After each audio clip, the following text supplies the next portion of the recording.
Hi, this is Paul.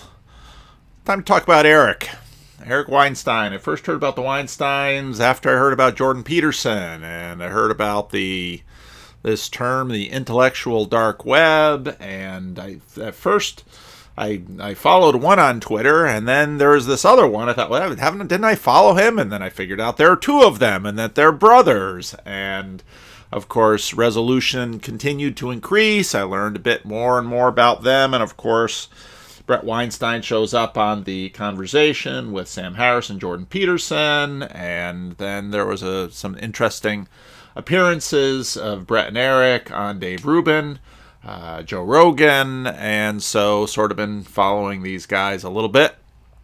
Eric, I think lately, because of his podcast, has been one of the more interesting individuals of the intellectual dark web recently. I just tweeted some things, and on Twitter, of course, you get opinions of other people, and somebody just was telling me how he did the whole fake Nobel Prize thing. Zero respect for Eric and Brett. Okay, well, I'm not there. I'm finding, with the absence of Jordan Peterson in the space, Brett and Eric are two of the more interesting people to look at and to listen to. I find them more interesting than Sam Harris. I find them more interesting than Ben Shapiro. Again, the politics really isn't my angle, and that's really Ben Shapiro's gig, so not that interested. Now, Eric has an interesting mission. He repeatedly portrays himself as a reluctant actor on the podcast stage, and his most recent conversation with Ross Douthat is no exception to that. He basically says there's no other way. I just finished listening to that podcast for the third time, and why would I listen to something like that three times? Because if there's something there each time I listen to it, it sparks new inspiration. It gives me new ideas. My view of their positions is clearer and clearer. And Eric is a really smart guy. Now, raw intelligence is one thing. Wisdom is another. And I'm clear about the distinction between, well, not clear as you can be, the difference between just intelligence and wisdom. But Eric is a phenomenally smart guy, or at least he comes across that way, as does his brother Brett. I'm sure their IQs are way higher than mine. But Eric is on a mission, and he's out to save the world. But from what exactly? Well, many of you know Eric is the I don't know his current employment situation, but he's friend and employee, I presume, of Peter Thiel. And Peter Thiel, of course, made a lot of money with PayPal and the dot-coms, and Peter Thiel is an interesting character in his own right. And when I mention Eric Weinstein, some people say, don't listen to Eric, just listen to Peter. And Peter's another interesting guy to listen to. And a lot of Eric's, well, what do we need to be saved from? Well, stagnation in economics and corruption in science and technology. Universal institutional failure in the academy, in the markets, in government, and society. And so when I read Ross Douthat's book on decadence, I immediately understood a little bit better about what Eric Weinstein had been going on about, sort of listening to the two. And so I was very excited a couple of months ago, or at the beginning of April, actually, after I had made a video about Eric and some of this stuff. I said, I really want to hear him talk to Ross Douthat. And sounds like the episode was already in the can by then, so good on them. Yesterday in the Twitterverse, in Vino Veritas and Twitter Veritas, Eric is interesting to follow on Twitter, has 330,000 followers on Twitter. That's a pretty big Twitter following.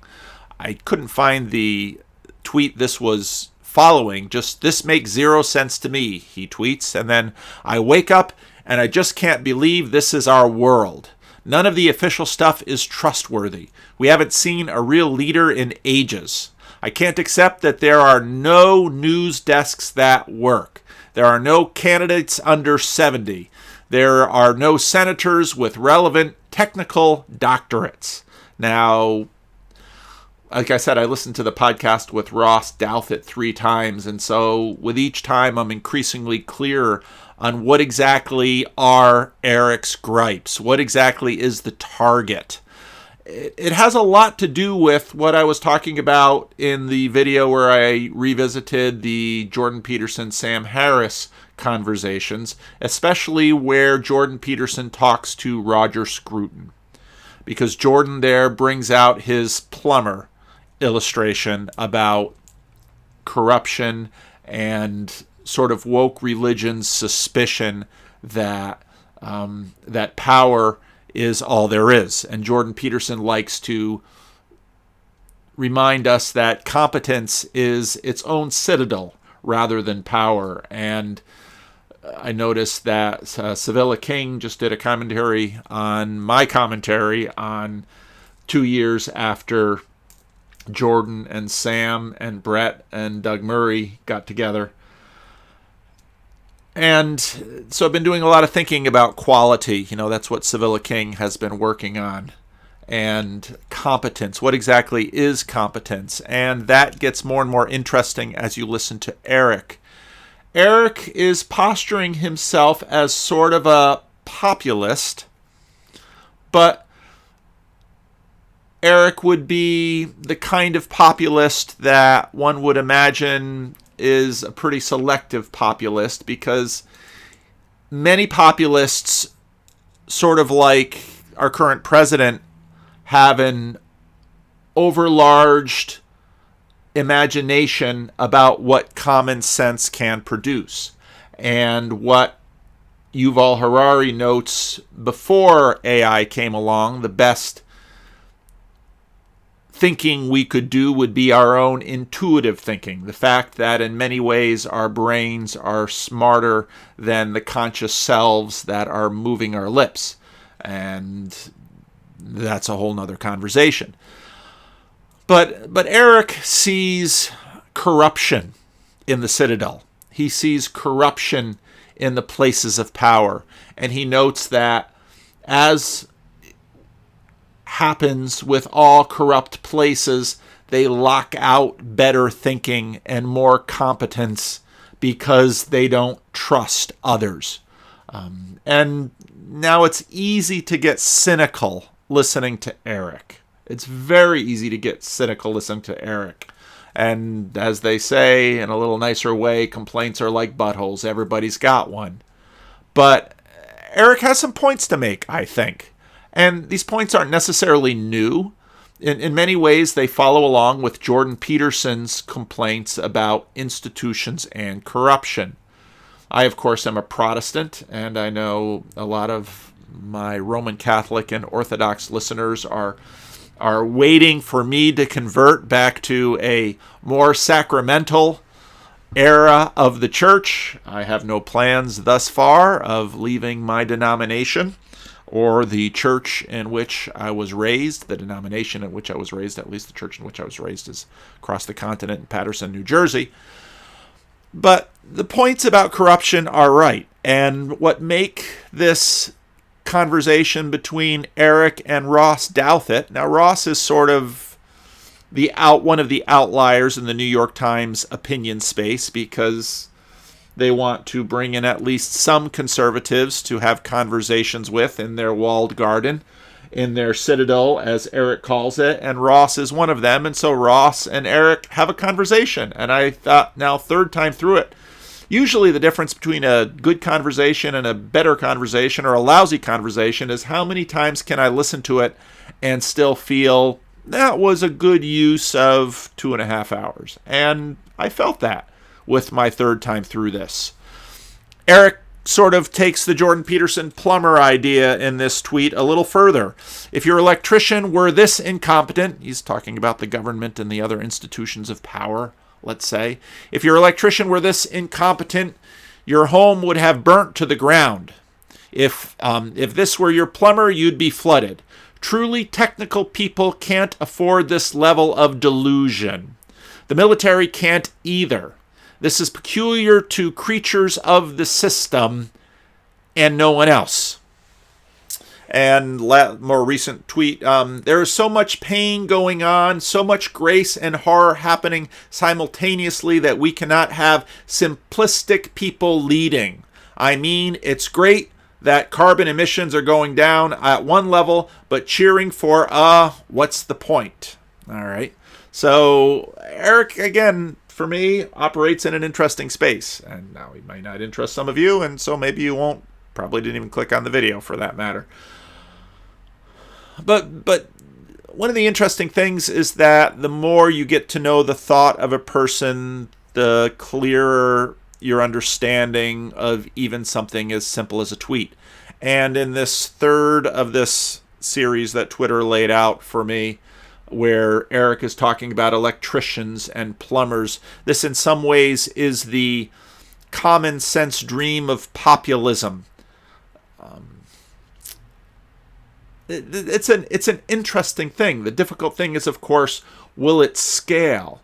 Because when we're talking about something as complex as an economy or society, there are worlds of complexities that none of us, this gets sort of back to the Jordan Peterson, Sam Harris conversation, there are worlds of complexities that none of us have the time within our lifetimes to master, no matter how smart we are, because we don't live that long. And this is in many ways where institutions step in.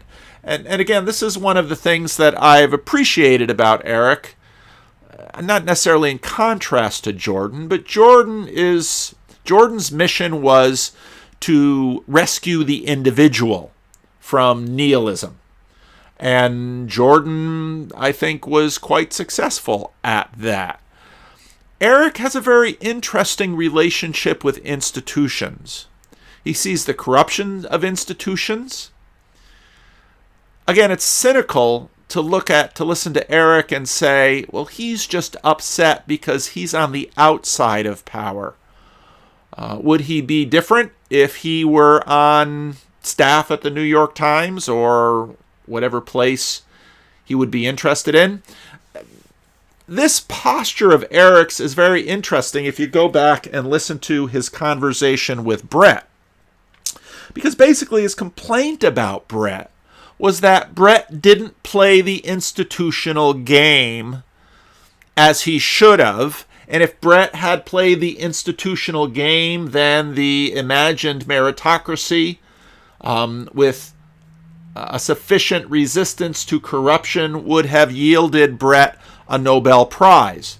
Instead, Brett did the rather countercultural thing of taking a job at a little college in the Pacific Northwest that was very religious in its own way, at least according to some of the religious ideas that were popular at the time. And Eric was a little upset as a big brother to his little brother Brett that Brett hadn't stewarded his career in as savvy a way as to place himself within the realms of power. That's interesting, comparing that to Eric talking to Ross Douthat about the Citadel and the institutions of power and the corruption and the decadence which this podcast is full of. Now, I think in many ways, Eric and Brett are, in the IDW, a forking of New Atheism. Eric was the one, of course, who coined the term the intellectual dark web as an alternative sense-making group in a world that has lost its sense of sense. And he's sort of on the other side from Steven Pinker, who has, of course, been known now for writing books that says things are getting better and better, greater and greater. And that, of course, was before the pandemic. And pandemics are apocalyptic in the sense that they expose, they reveal. And I just saw a little tweet on Twitter from an Atlantic article that said something to the effect that America is a failed state.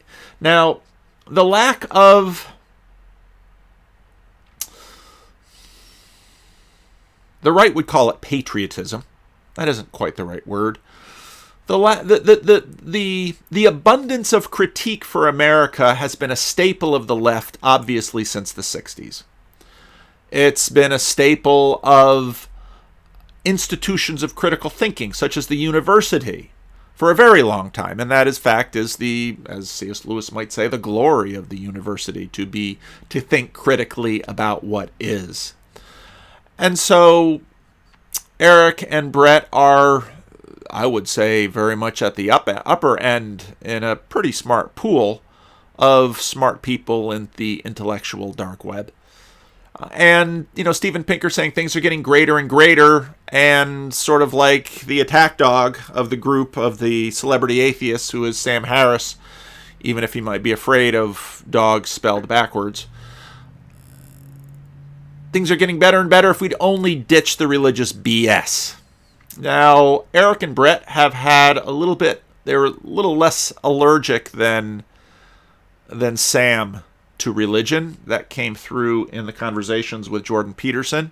Brett, in many ways, was sort of in between Jordan and Sam, as was Douglas Murray.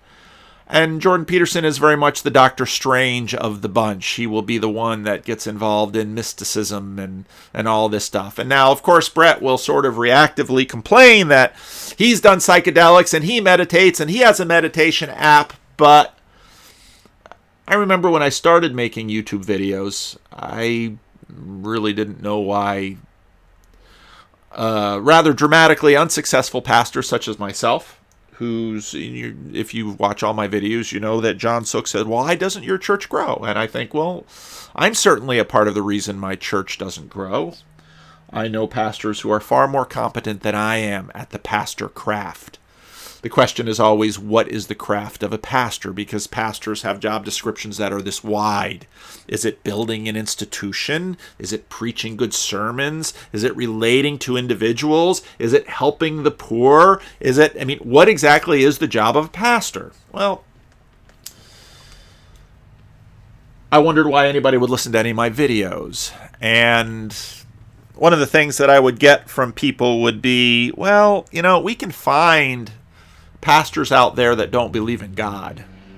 We can find pastors out there that don't believe in miracles. And they're over to one side, and you can listen to Bishop Spong might agree with your political agenda if you're over on the left, but why you would really go to his church, I don't know.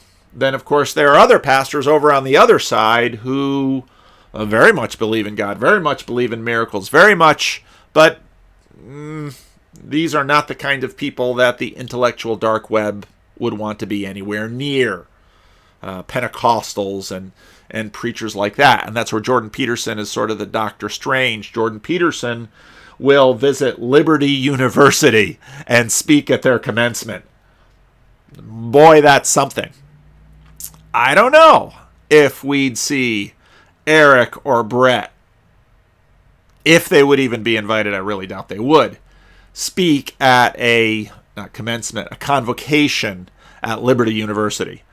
That would be something. Dave Rubin shows up on Unbelievable. Brett showed up on Unbelievable. That impressed me. But I always thought they're a little allergic to certain kinds of Christians. And so I kind of got into that in Twitter. And Caleb I'd been mentioned that I was going to have my conversation with Tom Holland. And Caleb mentioned, I just got jacked up for this convo. Make it long and beefy, please, because thanks. Maybe a short series of dialogues and bring in Jonathan Peugeot on for goodness sakes. Yeah, Jonathan Peugeot. I love bringing in Jonathan any chance I can. Then bring in Brett and Eric Weinstein. Whammy, I just mapped out your 2020. Well, Caleb, you're doing pretty good in this.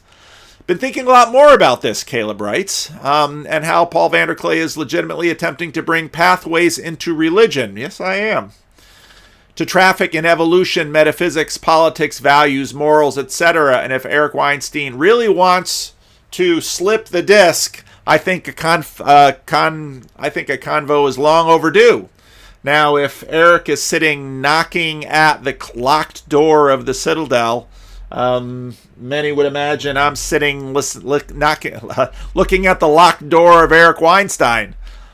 I'm not exactly sure a conversation between myself and Eric is appropriate at this point because of status. And status is a real thing. And status impedes conversations. This conversation with Ross might not have worked if Ross didn't, at least in some ways, and again, status is always context specific, if Ross, at least in this regime, doesn't have more status than Eric. Ross was just going on to a bigger fish, which is Bill Maher, and we won't see Eric and Bill Maher, and I think that's probably right. Now, maybe if we go way back in the day when I first started watching Bill Maher, actually I don't watch him much at all now, but I used to watch Bill Maher's Politically Incorrect. I really enjoyed that show on ABC until Bill Maher got a little too politically incorrect for television, or for at least network television, and is probably in the right place with HBO. But then I said the IDW remains Christian averse. Someone of sufficient status like Bishop Barron would be welcome. Bishop did a conversation with Jordan. But a low status pastor like me, probably not going to happen. And again, my conversation with Jordan Peterson, that was a total hack. One that I found out, one that I only partially had a hand in, but came to be whatever. And of course, Esther jumped in. Even Bishop Barron might have a slightly spooky effect, more than the safe rabbi like David Wolpe, who of course was on the portal. And then I shared with her, I was following the portal along and listening to episodes, and I said, yeah, I was excited to see a religious leader on the show. And then I listened a few minutes. Oh, modernism. It's that kind of rabbi. And Esther jumps in. Wolpe has plenty of analogs in the Catholic Church too, and in the Protestant Church as well. But fortunately, Barron isn't one of them. Bishop Barron is a very legit guy. And if you don't believe me, look at all the footnotes to him in this fine little book. Anyway, that didn't seem to bother Reuben. Yeah, but Reuben, see, I'm going to get to Reuben in a little while here.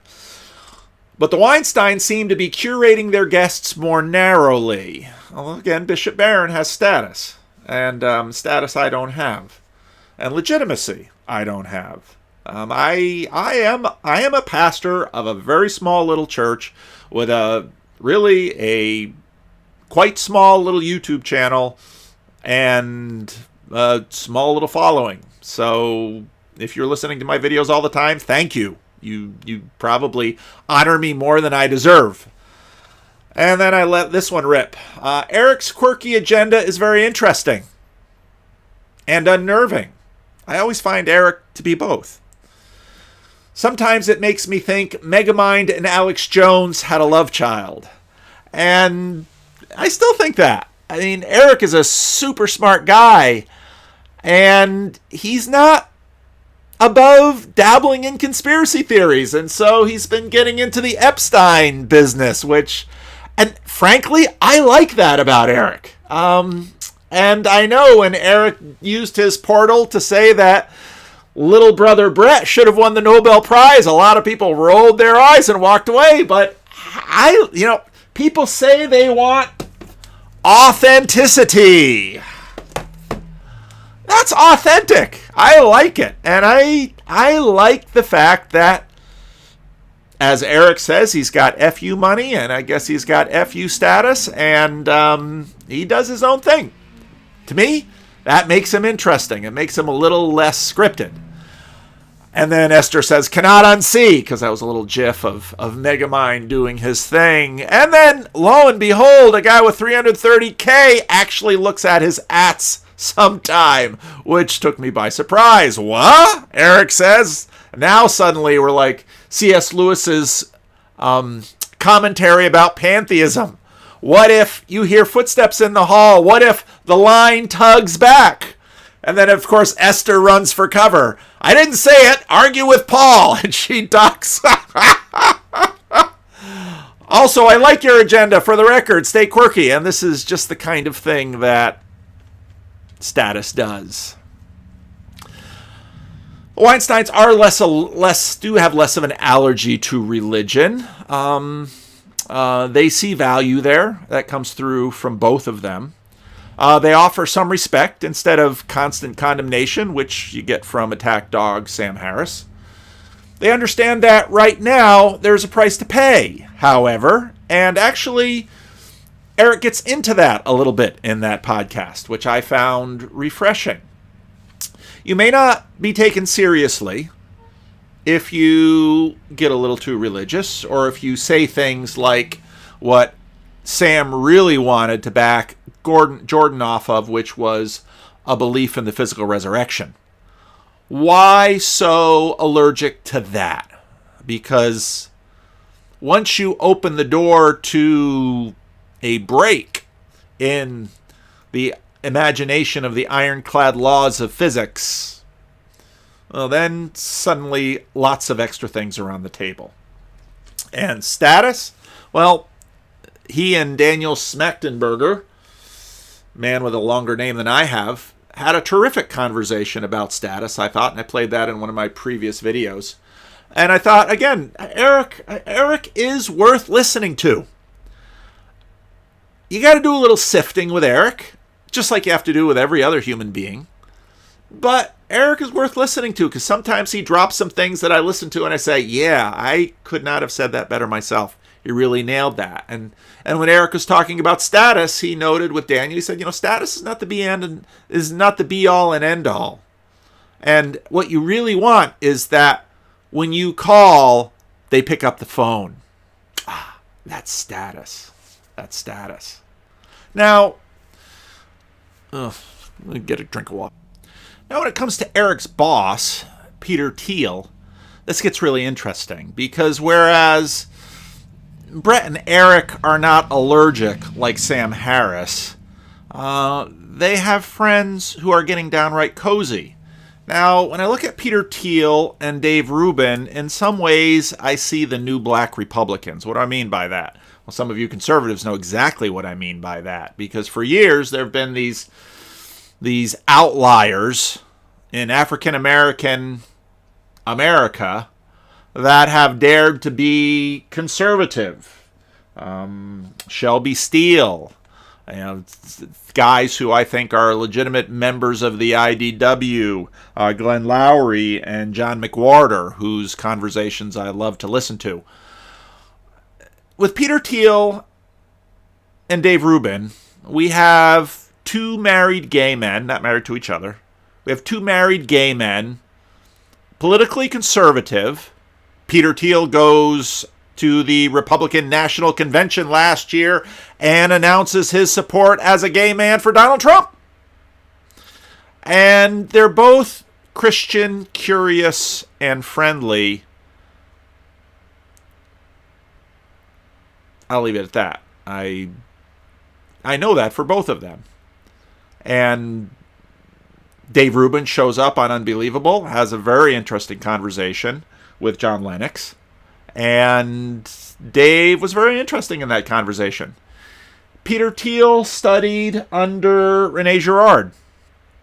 And geographically close enough, and in some of my networks, I know that Peter Thiel is, I don't know where he stands with respect to Christianity. Probably someone will leave a comment if that is part of his life that he shares publicly or not. I don't know. But if you're a student of Rene Girard, and if you've been having conversations with the people that I know he's had conversations with, then these are in some ways the new black Republicans, the new gay married Republicans. And and so especially Peter Thiel and Eric Weinstein are very close.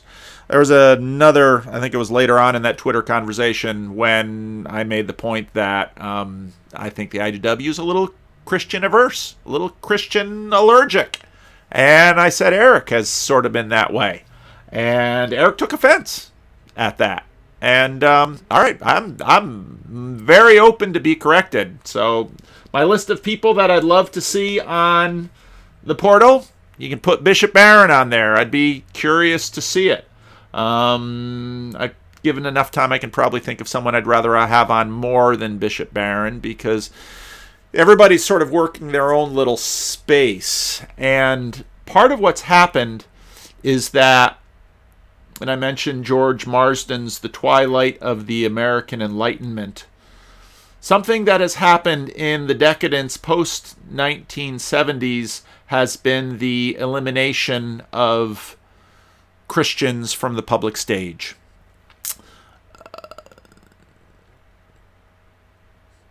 Christians as Christians. Billy Graham, obviously, before the 70s in many ways. And really, again, the 70s was about the high water mark of Billy Graham fills Yankee Stadium. And after the 70s, Billy Graham's way of doing things has really declined considerably. The whole story of Rick Warren and Barack Obama, and then Guglio's disinvitation at, was it Barack Obama's second? Because, of course, he pastored a church that was not friendly to gay marriage. So interesting things have been going, and those of you who are watching some of my work on the question of a confessional conversation with respect to the church and gay same-sex marriage, well, maybe you'll understand some of the context for this. Now, it's very interesting, this whole conversation. And again, if you haven't listened to this episode of The Portal, it's not out on YouTube yet. It is out on podcast. I very much recommend it. I've listened to it now 3 times, and I might listen to it a 4th. I probably enjoyed my 3rd time through more than I enjoyed my 1st time through. Now, it says a lot of things about me. It says I'm not necessarily smart enough to catch it the first time. I'm not necessarily, I have to do a little bit of sleuthing and Googling to track down some of the nomenclature and to figure out what they're talking about. But Douthat is a great bridge. He's a serious Roman Catholic convert. He's on his 4th child.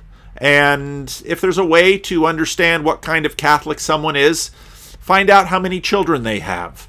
Reproduction has sort of become a Roman Catholic bona fide in our culture. And if you don't believe me, go digging through Rod Dreher's archives and look at why he left the Roman Catholic Church. I'll save you the digging. He became more and more serious about the Roman Catholic faith, and he went to talk to a priest because he wanted to talk to the priest about the church's official position on contraception and wanted guidance from his priest about how he and his wife could practice Roman Catholic faithful contraception, and his priest rolled his eyes and said, "You're one of those." And at that point, Rod Dreher headed to the Orthodox Church. At least the Orthodox seem serious about what they're doing, unlike the kind of corruption that Eric is talking about in this podcast and sees all over the place. Douthat has more status than Eric. He gets to go on Bill Maher. Douthat is within the Citadel, but being on the opinion team gets let out to talk to outliers like Eric, who, given all the things Eric is saying on his podcast, well, may never wind up with a seat inside the Citadel. But I want to pick up at about minute 140. Now, I'm going to jump in here to a place in the conversation where Eric is making his argument that the kind of economic and social dislocation that happened with basically the exportation of American industry to China and into the third world, this was not accidental. And what's interesting here is, and I think this is part of, I think what the Weinsteins, at least what Eric and Jordan Peterson have in common, is again more of an Augustinian view of humanity. Even Ross, who should be closer to the Augustinians, wants to argue that the kinds of destruction that we saw in working class America was accidental and incidental to the gains that globalization afforded the country, Eric is not willing to concede that point very quickly. And this is where, the kind of populist that Eric is gets really interesting, because he's sort of a guy who wants to look out for the little guy. Look at Frank Capra's movie Meet John Doe sometime. One of my favorite movies. Eric is going to look out for the little guy and make sure that everyone gets a fair shake. Now, is this right wing or left wing? Now, obviously, concern for the working class. Well, if I phrase it that way, it's left wing. But of course, Trump comes in as sort of a populist, and whether or not Trump has done anything for the little guy, even though Trump was able to capture the imagination of many people who felt themselves dislocated by globalization, Eric sort of slides into that kind of populism here, and Ross is a little less convinced that the titans of industry and the economists at the helm knew exactly what they were doing. That we should recognize. But now that is said. So two things, right? One, now that is said openly in certain liberal circles, and I agree that it was not said. And what is said openly was the globalism of the left. That, hey, all right, so workers throughout the Rust Belt took a downgrade, but peasants in Mexico did better. This is a plus. Now, of course, Eric will jump in and say, yeah, but the workers in the Rust Belt did worse, and you all, the plutocratic element of society, you did lots and lots better too. So on one hand, you might try to shop it out there that American industry and American working class people got disenfranchised and sent to the back of the bus, that you're virtue signaling that Mexican peasants are doing well, so it's an uptick in the fortunes of the global poor. But don't run that moral victory lap too quickly, because you all made a boatload of money from globalization. That's Eric's point. Openly when NAFTA was passed or when China entered the WTO. But now it is a commonplace, I think, to have immigration defended, again, in certain left-wing circles by versions of this kind of, cosmopolitan, right, we're making policy for the world argument.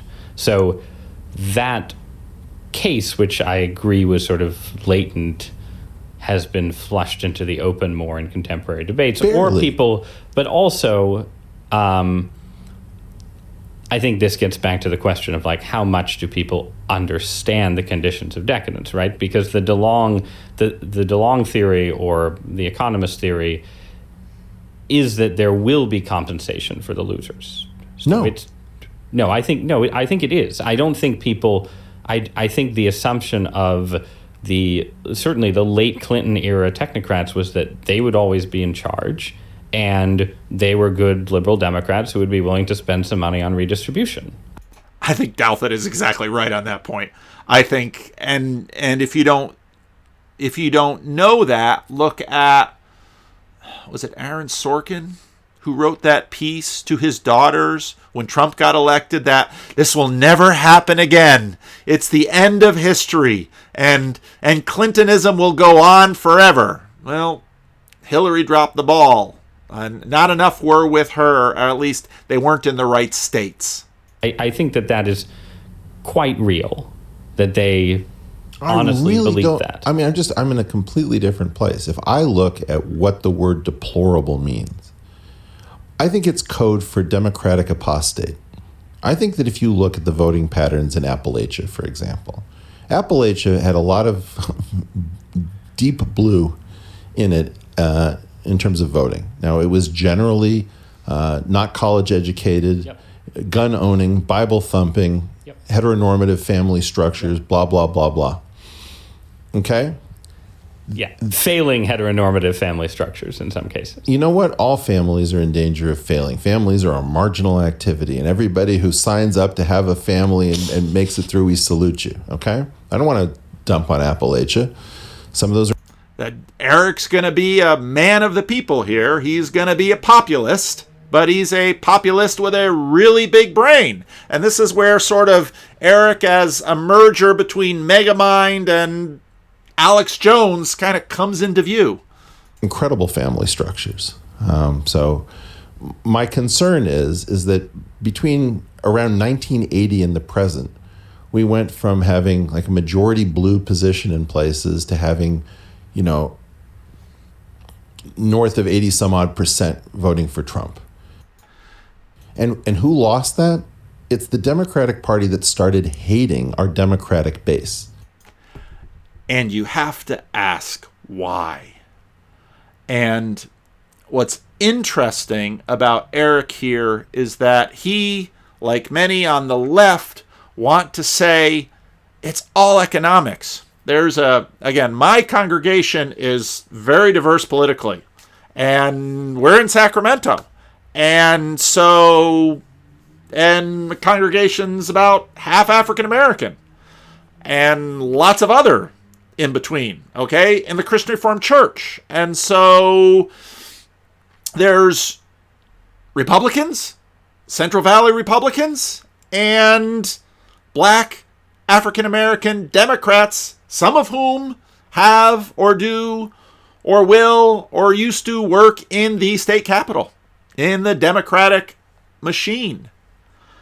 And I remember listening to one conversation between two people, which was a very smart, very successful African American. He's not a politician. He's basically a staffer for a whole bunch of people deep within African American politics, arguing with this other woman who, she's never been from Appalachia, but she's from the Central Valley in California, and there's aspects of the Central Valley in California that sociologically mirror Appalachia and flyover country. And I remember this African American man who has way more money than this white woman ever will have, has IQ scores far higher than this white woman has, far more successful than this white woman, arguing with her that in voting for Republican, she's voting against her own economic interest. This woman is not about to vote for the Dems.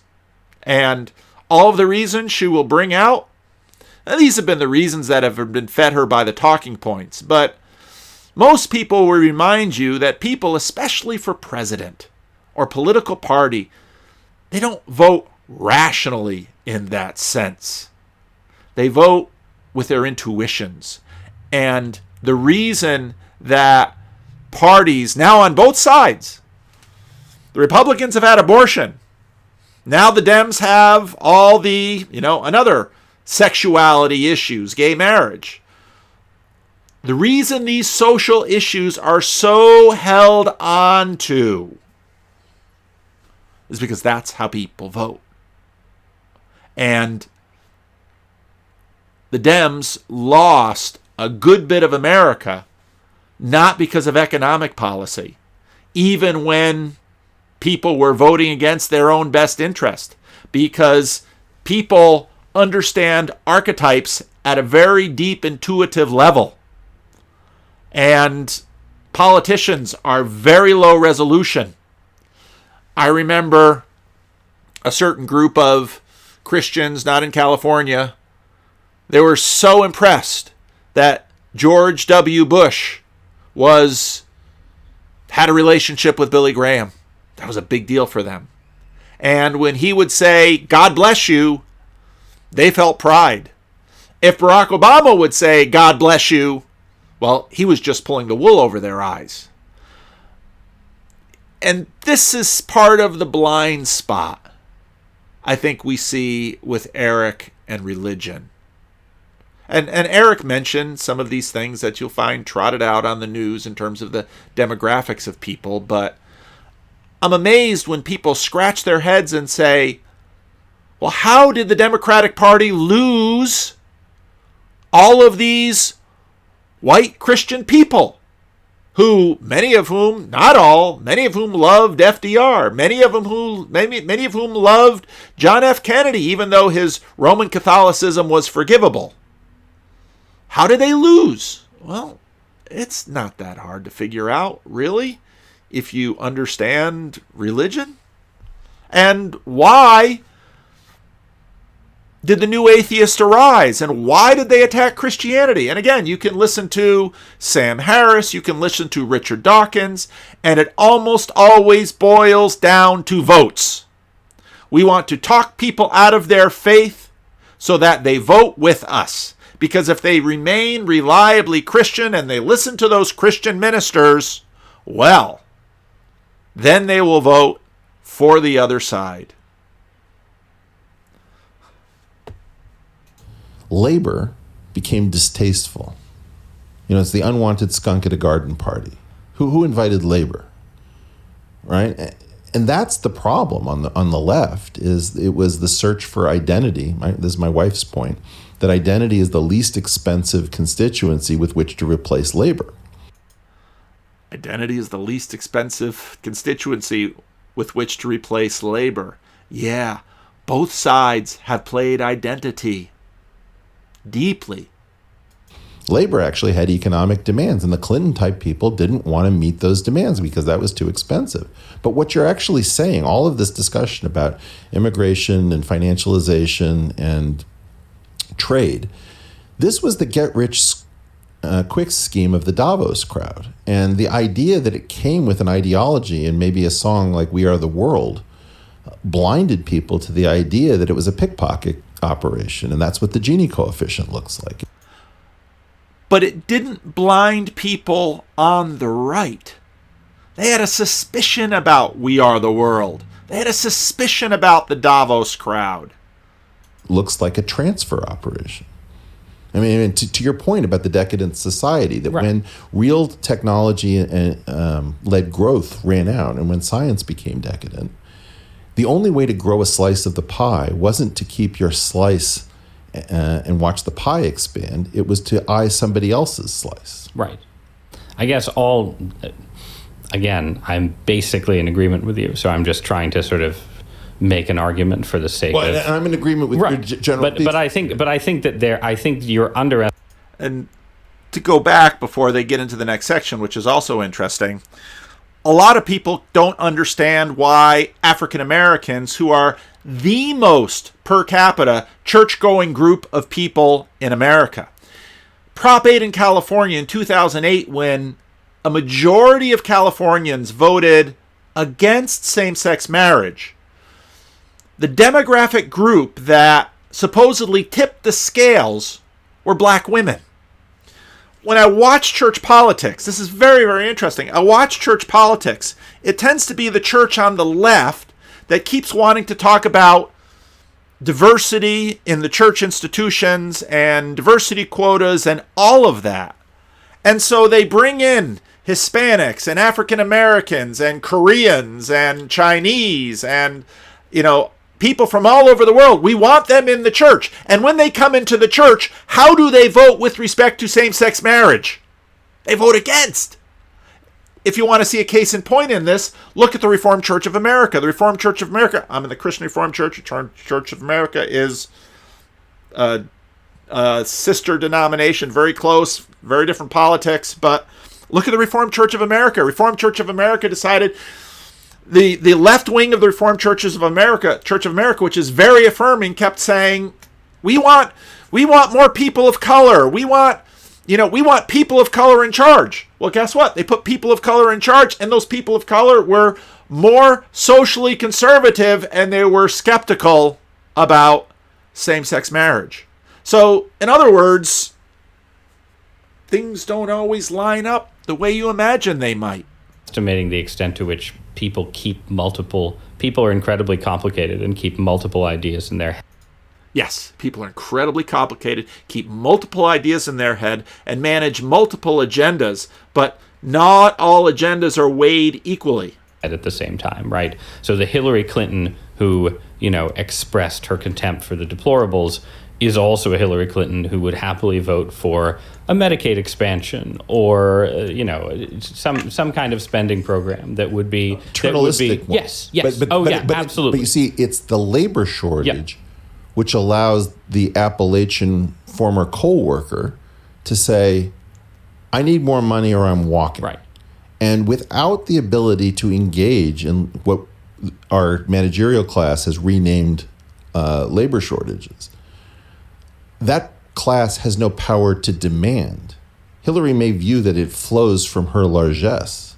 And this is what should make Republicans very angry. Oh, you're going to tap some collection of wealth and redistribute it to some other people and then say that, like Moses, you're the one bringing water forth from the rock, when in fact it was never your water to begin with. Right? That is what animates... Or you're going to conjure the money out of the air with modern monetary theory. I mean, there are different... But if you use modern monetary theory and print your way out of a problem, what you're doing is that you're using a technique called seigniorage, which is equivalent to stealing into everybody's bedroom at night and shaving silver off of their dimes and quarters in order to give it to somebody else. Right? So the idea if interest rates are low enough, you're only shaving a teeny tiny bit of the silver. But no, I basically agree. And I think that you see this. Look, I mean, the best thing about the Trump economy has been that arguably that Trump has in effect created labor shortages, which have coincided with the first substantial increase in wages for the bottom 20% relative to the other percentiles in 10 or 15 years since the 1990s. And that, I think, is a signifier that the sort of post-George Borjas consensus that common sense was wrong about immigration is itself wrong. But there is still, this wealth of technical analysis that I'm not an economist and I'm not sort of... Would you defer to an economist? I wouldn't defer, but you have to engage and acknowledge. Ross they had an interesting subtext in this conversation about deferment, because Eric would lean on Ross about, well, don't defer to these people. I think. Geez, I have a completely different idea, which is that I'm not. This is where I am. I'm not an economist. A company man at some level, probably. It may be, right, and that's part of the issue, which is, how do we make sure that the story from outside the Citadel starts to make it impossible to tell? Like, my claim would be, you can't tell a trade story or an immigration story or a financialization story or a health story or any one of these stories inside the Citadel the way it is currently told if there's even one strong voice saying, what have you all agreed to as a frame? Like, it somehow requires almost universal participation in a farce. Now, these Citadel stories that Eric gets into in this get very close to C.S. Lewis's Inner Ring. And because where I agree with Eric on some of these things is that being in the Citadel shapes the people. There's a big difference being inside and outside the Citadel. Okay? Now, the difficulty is that Eric seems to want to, maybe I'm wrong here, indulge in a sort of romantic idea that will break down the walls of the Citadel and we can live without a Citadel. Read C.S. Lewis's take on inner rings. Inner rings always form. It's a human sociological fact. And we're very conscious of where we are, whether we're in the ring or out of the ring. And one of the little tricks that populism has is that when we complain about those who are in the ring, what we've done is we've just set up another ring. And with those who are in the Citadel and those who are outside the Citadel, where we out here are the voices of those outside the Citadel. And this is the moral platform upon which we denounce the evil practices of those inside. And that's how the game is played, right? But these dynamics always come up.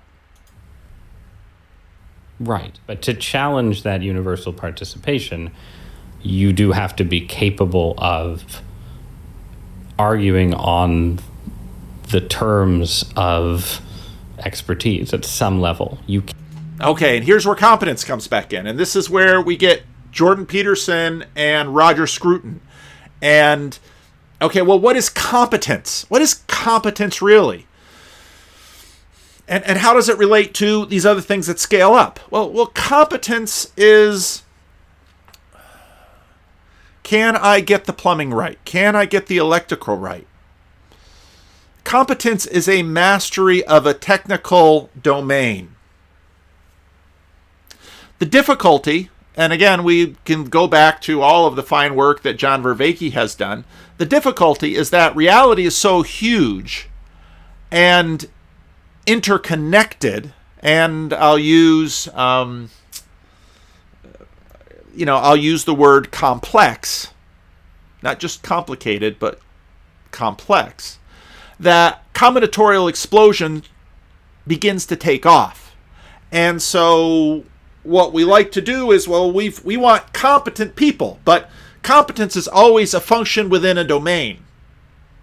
And as domains multiply, and as each domain has within it their own complexities, suddenly there is not uber competence over everything. And we can complain about the incompetence of leaders, but to be a leader over something as vast as something like the United States is a pretty challenging thing, which adds reason to believe why our current president likes to try to have it both ways, where on one hand he'll say out in public, I'm the president, I'm in charge of everything, and I can decide when states open and close, and then go off with his little phone and say, liberate Minnesota.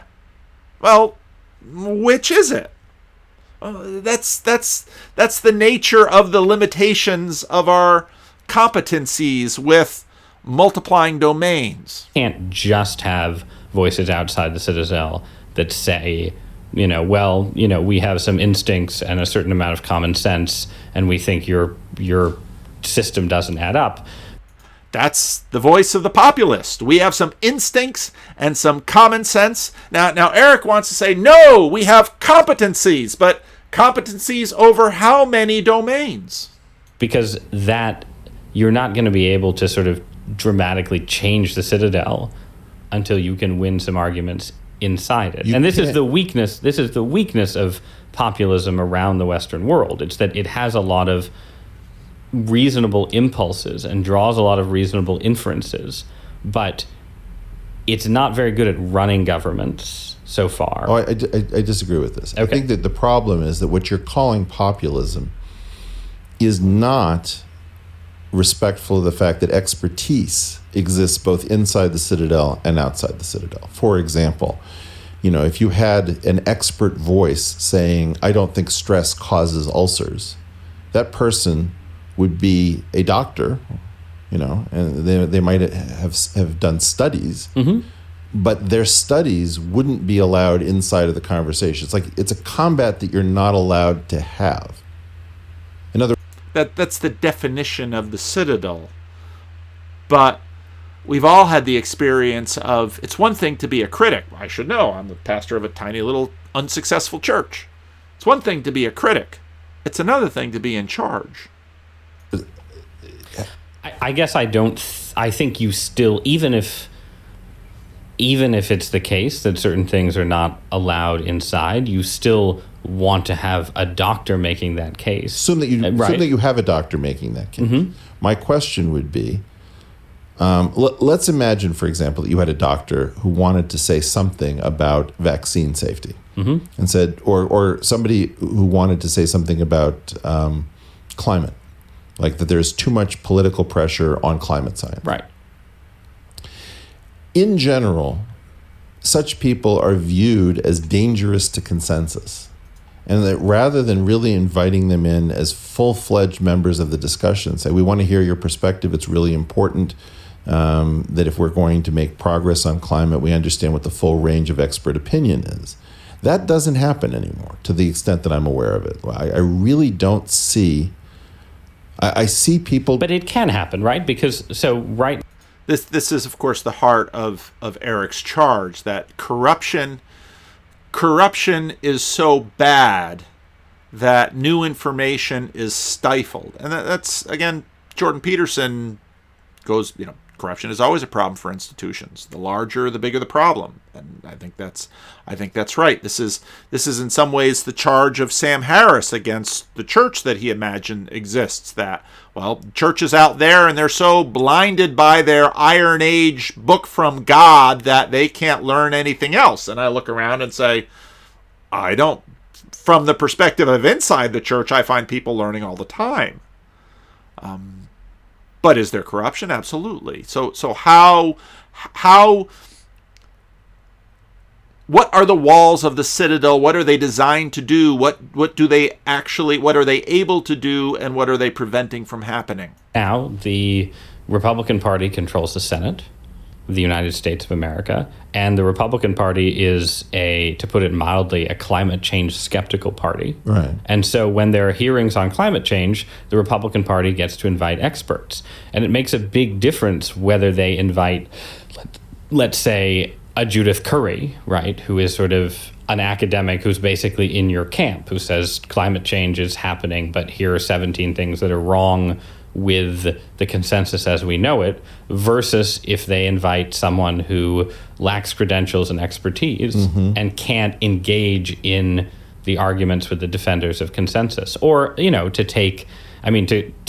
to go back to the sort of alternative medicine example, well, to take the vaccine example, right? So the big anti-vaccine study, right, was Andrew Wakefield's study in The Lancet that sort of launched the anti-vaccine movement. And that study, as far as I can tell, was in fact bogus. So if you have people who are defending heterodox views, who are either incapable of speaking the language of consensus, a language of expertise, or who, when they do, turn out to be making things up, then you're never going to win. You have to get... There has to be some, because look, the nature of the Citadel is that it is permeable to politics, right? Donald Trump can get elected president. We've demonstrated that. The Republican Party, which is not at all the party of expertise, nonetheless maintains a lot of power in Washington, D.C. And so... And permeable to politics is a very interesting observation by Douthat, because in a sense, Eric Weinstein, I don't know. His resorting to a podcast is, in fact, a political move, because if he can get a platform sufficiently large, then he can get someone from within the Citadel, like Ross Douthat, to come on his show. That's how politics works. To that extent, it seems to me that the people who are smart outside the Citadel should be sitting around saying to themselves, well, how do I get the expertise that I have into the sort of heterodox forces inside the Citadel, which is why ultimately you want to get to a point where you are invited to testify on Capitol Hill about one of these, one of the issues where you have heterodox views, and you would be invited by the Republican Party. And once again, you would be... And be dependent on the Republican Party for this, but it's true. I mean, but it's on those kind of issues. Well, and if in fact you got invited to Capitol Hill as in fact, if I recall, I haven't watched it, but YouTube every now and then the algorithm feeds up Brett's appearance on Capitol Hill, if I recall. Jordan Peterson appeared at the Ontario legislature to talk about C-16. When you're standing outside the Citadel, you think, oh, if I can only get a seat at the table. And once you get a seat at the table, what you realize is that there's ring after ring after ring after ring. That was C.S. Lewis's point.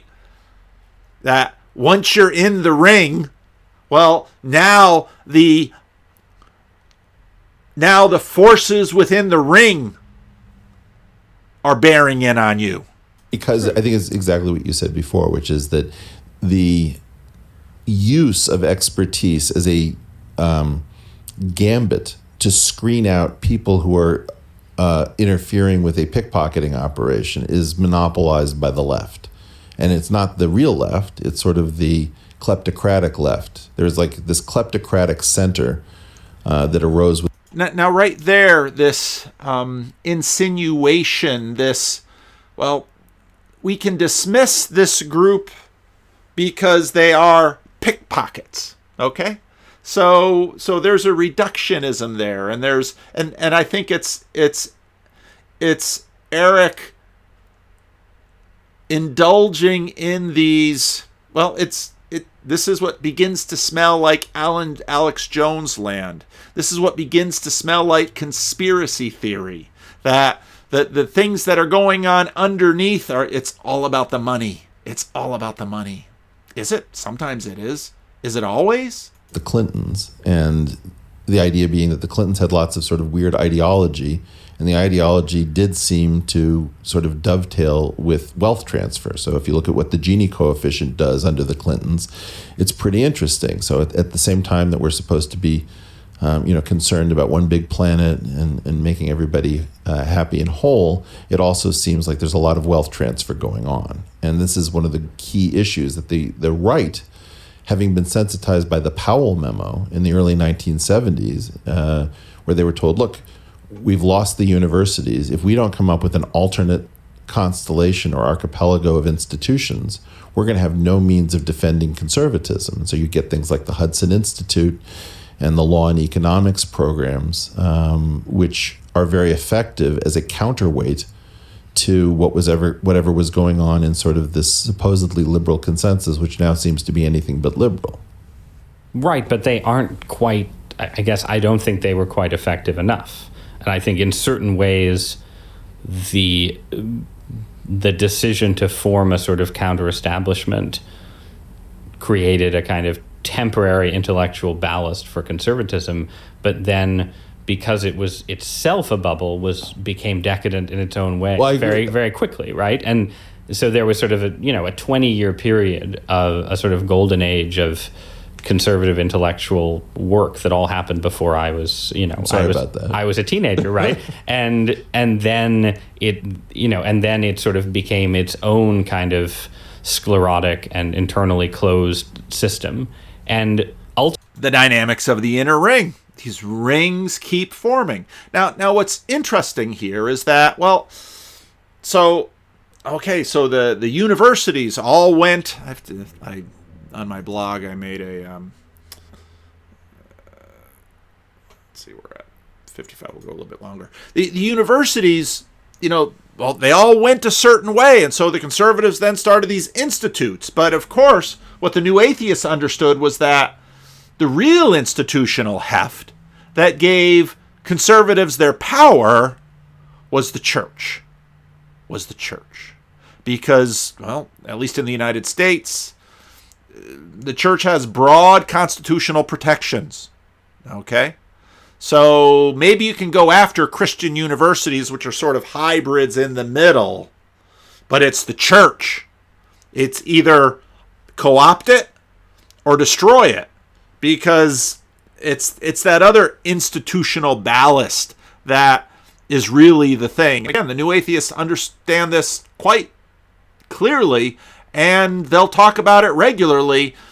They don't really care if you go off on your own and, pray to God in your house or light a candle or set up a statue or whatever it is you want to do. Flying spaghetti monster, it doesn't matter, but stay out of the polls. Stay out of the voting booth. Stay out of the school boards, okay? And we're going to get into this a little bit later because there's another very interesting part of this podcast that deals with that, but there's a little bit more I want to get to. And ultimately, what's true in politics is also true in academia. You're not going to overthrow the Harvards and Yales, I think, on any discernible timeline. So you have to... Again, back to George Marsden's book about the American university. And, these conversations have been... If you want to see a hot religious fight, watch the religious educational institutions and the fights around those. Find a way to get back inside them from the outside. And I don't know what that way is per se, but it's not enough to say, well, we're going to have, just as it was not enough to say, well, we have Hudson and AEI and Heritage and we don't need Harvard and Yale, it's also not enough to say, that we have the intellectual dark web and therefore we don't need Harvard and Yale. If the intellectual dark web, whatever it might be, succeeds, it will succeed by making beachheads at these institutions. So far as I know, there's no interaction between the intellectual dark web and Harvard and Yale. I mean, in other words, I don't recall the government department saying this is an interesting movement. Let's have a speaker. Right. Right. So in other words, it really, the analogy I often give is like you have UFC and MMA, and then you have the WWE is a different sort of a thing. And there's a real need to keep the UFC, MMA away from the WWE because the WWE is what governs politics. And that you have these staged battles that aren't actually real battles. And the key feature would be is that if you let somebody in from outside, it would completely change the nature of what's being done and what's being discussed. But sure, there's no incentive. Well, it's not completely true. There are limited incentives to let those ideas in, but those institutions too are vulnerable to various pressures, including the pressures of demographics that, America's college system is about to enter into crisis because nobody had kids in the last 10 years, right? Well, not only that, the tuition pattern and the bulking up on administrative, I mean, the entire junkification of America's research universities is one of the most threatening parts of your decadent society. Right. And let me just ask about it from this perspective. If we think about institutions, what do you see as being our exit strategy from decadence to the extent that we have one that preserves the institution but might... Well, this keeps going, but conservative counterbalance to Harvard? Where has Harvard been its whole career? Who founded it? These institutions have themselves continued to migrate. Now, quickly everything becomes political. And Eric wonders, well, why did the Dems lose white Christians? And so plenty of people want to jump in and say, well, this is how Dems can win back the white Christians. But certain parts of their coalition, well, these white Christians can come in, but they're going to have to they're going to have to bend the knee and make some confessions and concessions about some things. Well, religion, politics, and skin, I'll add. And for a while I've been saying religion is always and politics is now. But I think what the pandemic shows is that, well, there's a deeper level of now, which is skin in the game. Skin for skin, as the accuser says to God when complains that just wiping out Job's family and money was insufficient to make Job curse God and die, as his wife advocated. But skin, suddenly, Gavin Newsom praises Trump in the middle of the coronavirus, and Gavin Newsom praises Trump as California awaits coronavirus. Trump praises California's Gavin Newsom. Well, when there's skin in the game and when it's getting tough, well, political leaders elected political officials will do what you might expect them to. Now, one of the most interesting parts of this podcast comes in when Eric begins to talk about religious scientists.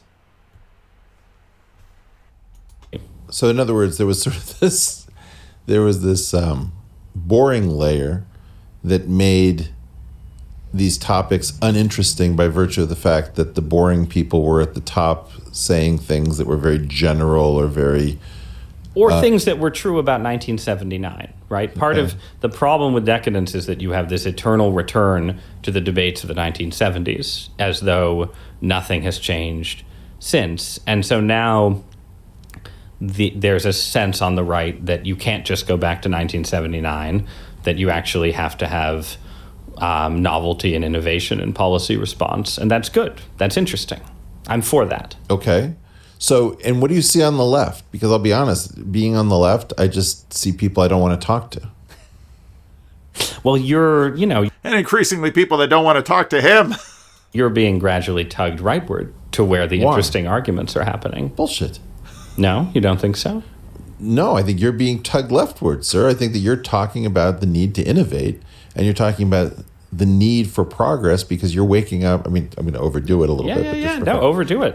Because you're waking up to the idea that you can't actually have a conservative movement that's conservative. Anything that just it's like a shark that won't move forward. It's not going to work. So I think that could be, but then in that case, as you were saying earlier, maybe the right, because it still has some rootedness in traditional forms. I mean, I'm not sure it does, but let's say for the sake of argument does. Has some rootedness in traditional forms, hasn't completely given up on the human past, which I think is a danger for the left, that you sort of lose all memory in this sort of just passing judgments on the idea that everything before 1960 was terrible. The right, therefore, as it moves left, becomes more attractive to a certain kind of future neoconservative like yourself, right? You've got to be kidding. I'm kidding. I mean, I'm not sure how it fits together, because I think there's some we were talking about this idea, or I was talking about this idea, that the religious impulse and the scientific impulse can be fitted back together, and in politics. And again, that's part of the book that I thought was fascinating, and this again goes back to videos I made a few weeks ago where I talked about going to this meetup in Southern California, and essentially this person saying, what if in a sense the ceiling of our imagination is a religious ceiling, and the technology and the science can't go above that imaginative ceiling set by the religion? That would take the form of some kind of conservative impulse and some kind of progressive impulse being fitted together. But how you actually do that is a very uncertain question. So that's a completely insane thing to say. Let's take a stab at it because I think it's really interesting.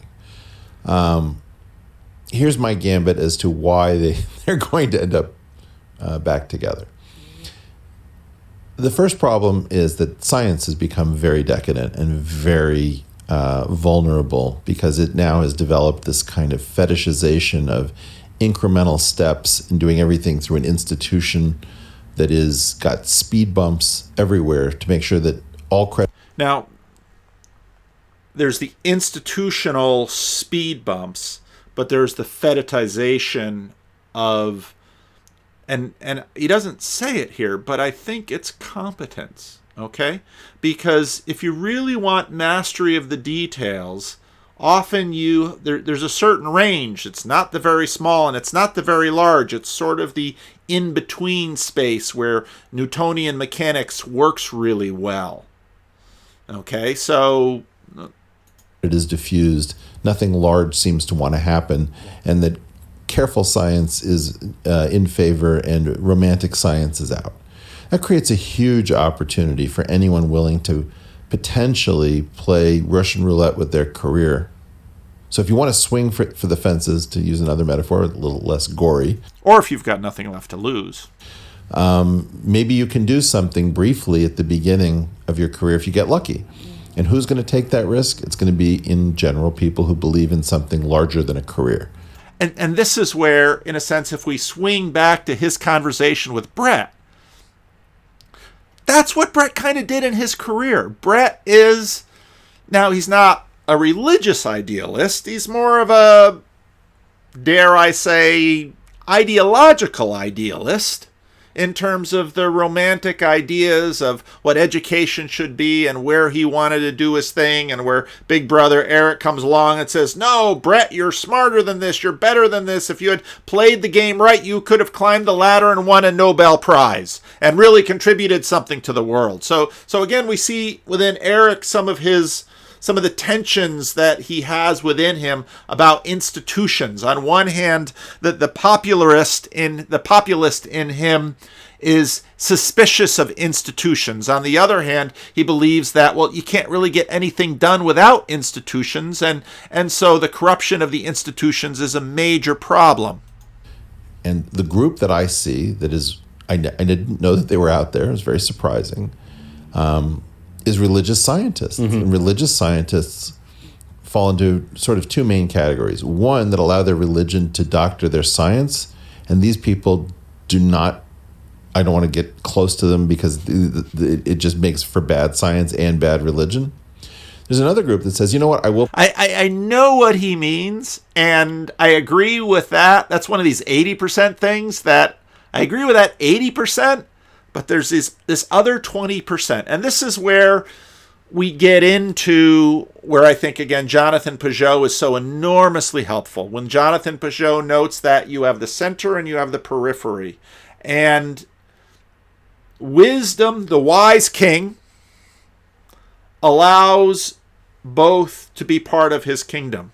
I was just, for a video that I didn't post, I was reading in Leviticus about, the command to don't plow to the edge of your fields. And it's against the will of God that you plow to the edge of your fields. Why?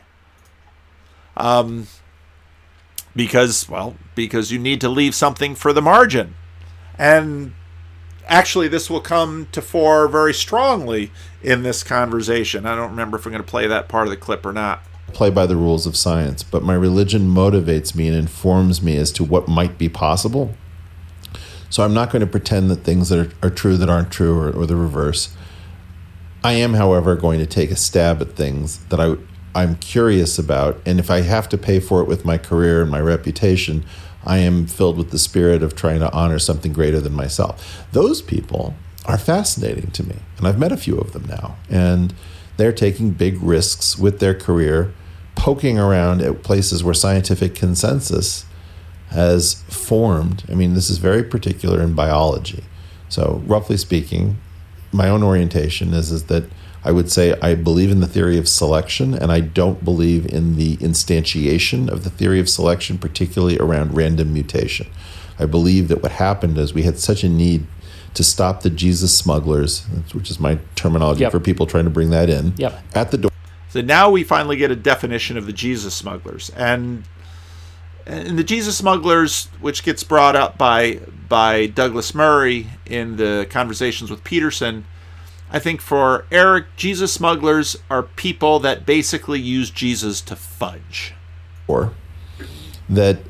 But here, Eric also recognizes that in a healthy human being and in a healthy institution, you need the fringe and you need the center. In other words, the Citadel and its walls work not as a separate system from that which is not Citadel, but Citadel works within the system of what is Citadel and what is not Citadel. And I think Eric rightly notes that what you need is a healthy relationship between them to go back and forth. And what Eric notes, interestingly enough here, is that it's the religious scientists that actually are able to do this, which would give credence to the idea that if you don't have religion functioning healthily within the overall matrix and system, corruption will ensue because it's too tight. And if there's a problem with the Sam Harris perspective of the world, it is in fact that it is too tight. And that's what I brought out in my more recent commentary, going back to the Sam Harris, Jordan Peterson conversation.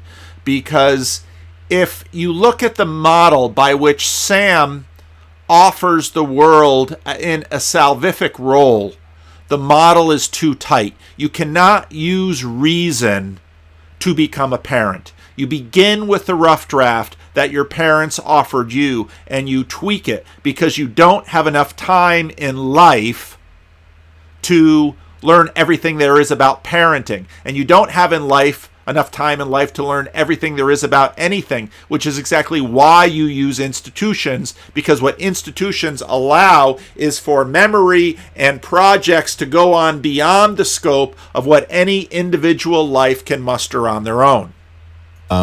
The idea was, let's just pretend that we actually know what the mechanisms of selection are. And so as a result, we hardened evolutionary theory into a bulwark against Jesus smugglers. And that bulwark is in fact retarding scientific progress within the field.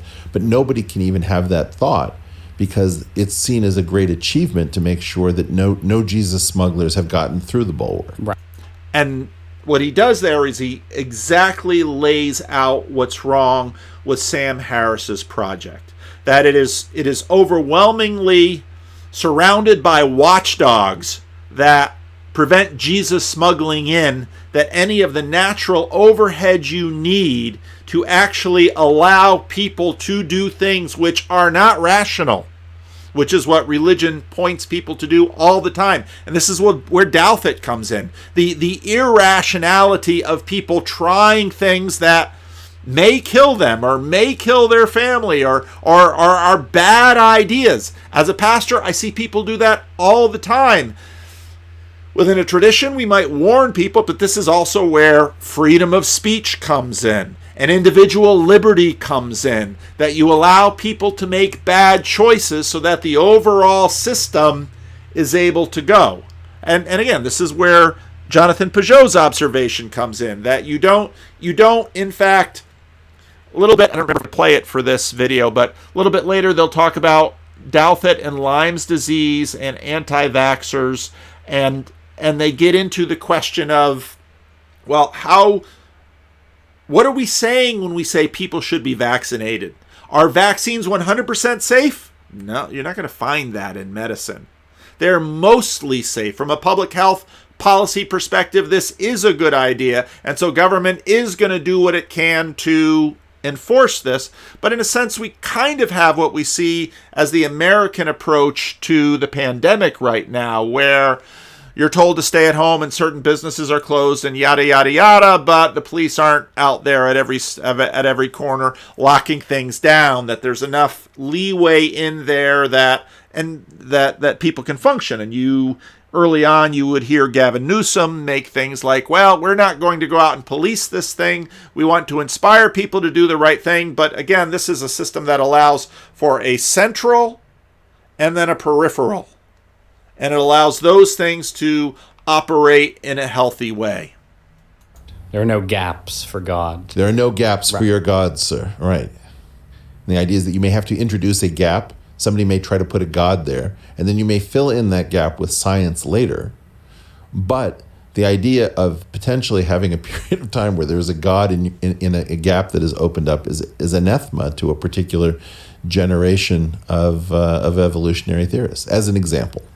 Same thing happens in cosmology, where the cosmological impulse to understand, well, where did we come from and what is this place, may be more animated by people who are willing to take a pay cut to study whatever they may view as the Lord's toenail clippings or whatever it is, because it has clues about the nature of reality. Maybe somebody who doesn't believe in God is going to be less animated by that and choose a position at Goldman Sachs. That's a very optimistic perspective. I like it. Obviously, I mean, well, let's drink to it, sir. Let's drink to that. I mean, it's interesting. I think about this a lot in medicine. This is the conversation.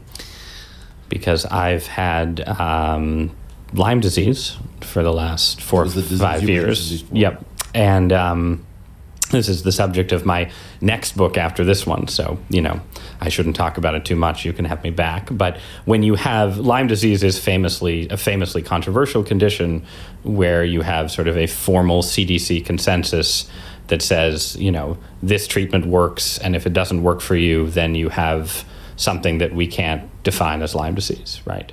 And so that has in turn bred tons of experimentation around the edges, some of it among actual MDs who are brilliant, some of it among, cranks and quacks who are exploiting people, and some of it among amateurs who are, chiropractors or, people who just got sick themselves, like myself, and started experimenting. And what's interesting is that you can see in that, when you spend a certain amount of time in that world, you can see the reasons why official science doesn't, wants to shut that down. Because that world really is, there are plenty of people, who are quacks or more. It's not that. And believe you me, as a man who lives in the religious world, yeah, there's plenty of pastors I wouldn't want as my pastors, and there's plenty of biblical interpretations that I don't look at. But if you're going to paint a broad brush and push it all away, well, there'll be no margins. There's no gaps for your God, sir. It's less that they're quacks. It's more that they'll believe anything, right? Like, they'll give you an herb one day that has, a few studies behind it for its efficacy, and they'll tell you about chemtrails the next. Yeah. And maybe chemtrails are real. I don't want to judge too much, but my sense is that, I've done a lot of reading on the vaccine literature, and I think the anti-vaxxers are wrong, and the evidence for the sort of strong anti-vax position is bad, and that parents should vaccinate their kids. And the world of sort of, medical experimentation and weird stuff is filled with anti-vaxxers. But I also, you also gain, when you have a weird chronic condition, a certain sympathy for people who end up in those kind of weird anti-establishment don't positions. You think the establishment weirdly breeds some amount of nuttiness in the other community? For example, if I say you should definitely vaccinate your children, vaccines are remarkably safe, that's very different than my saying you must vaccinate your children. Vaccines are 100% safe. This is settled science. There's this extra little move that I sometimes see in the establishment, which is to try to say, again, there will be no gaps. There will be no place for you to make your argument. There will be everything will be center. There will be no periphery. I've studied vaccines. Vaccines are safe. Full stop, period, the end. Well, the trick with vaccines is that there's a view in between. I think the view of the establishment is really vaccines are not 100% safe, but nonetheless you must vaccinate your kids, right? That society you must take the very slight risk of side effects for the sake of herd immunity. Okay. But people don't want to say that because it acknowledges the risk. But that's what I'm trying to say, which is that when I speak about climate, or when I speak about vaccines, or when I speak about trade, or when I speak about financial risk, or when I speak about adjustments to free speech, or the molecular basis of evolutionary theory. In all of these, that's a lot of subjects. But there was a reason I just did that, because if I spoke only about vaccines, there's a group of people who are poised, right? They're going to pounce the instant you say anything about vaccines. They're either the group, how dare you support people who wish to tell us what we must inject into our own children, versus how dare you erode the confidence that our medical experts know exactly what they're doing and asking for 100% coverage. And so in that story, if I didn't say, here are 10 different examples or whatever it is, it's the same situation over and over again. No gaps is how one group wishes to fight the cranks and the nutters. And as a result, no gaps is how one group wishes to fight the cranks and the nutters. And that's exactly right. And that's exactly how the Jesus smuggling is attempted to be prevented.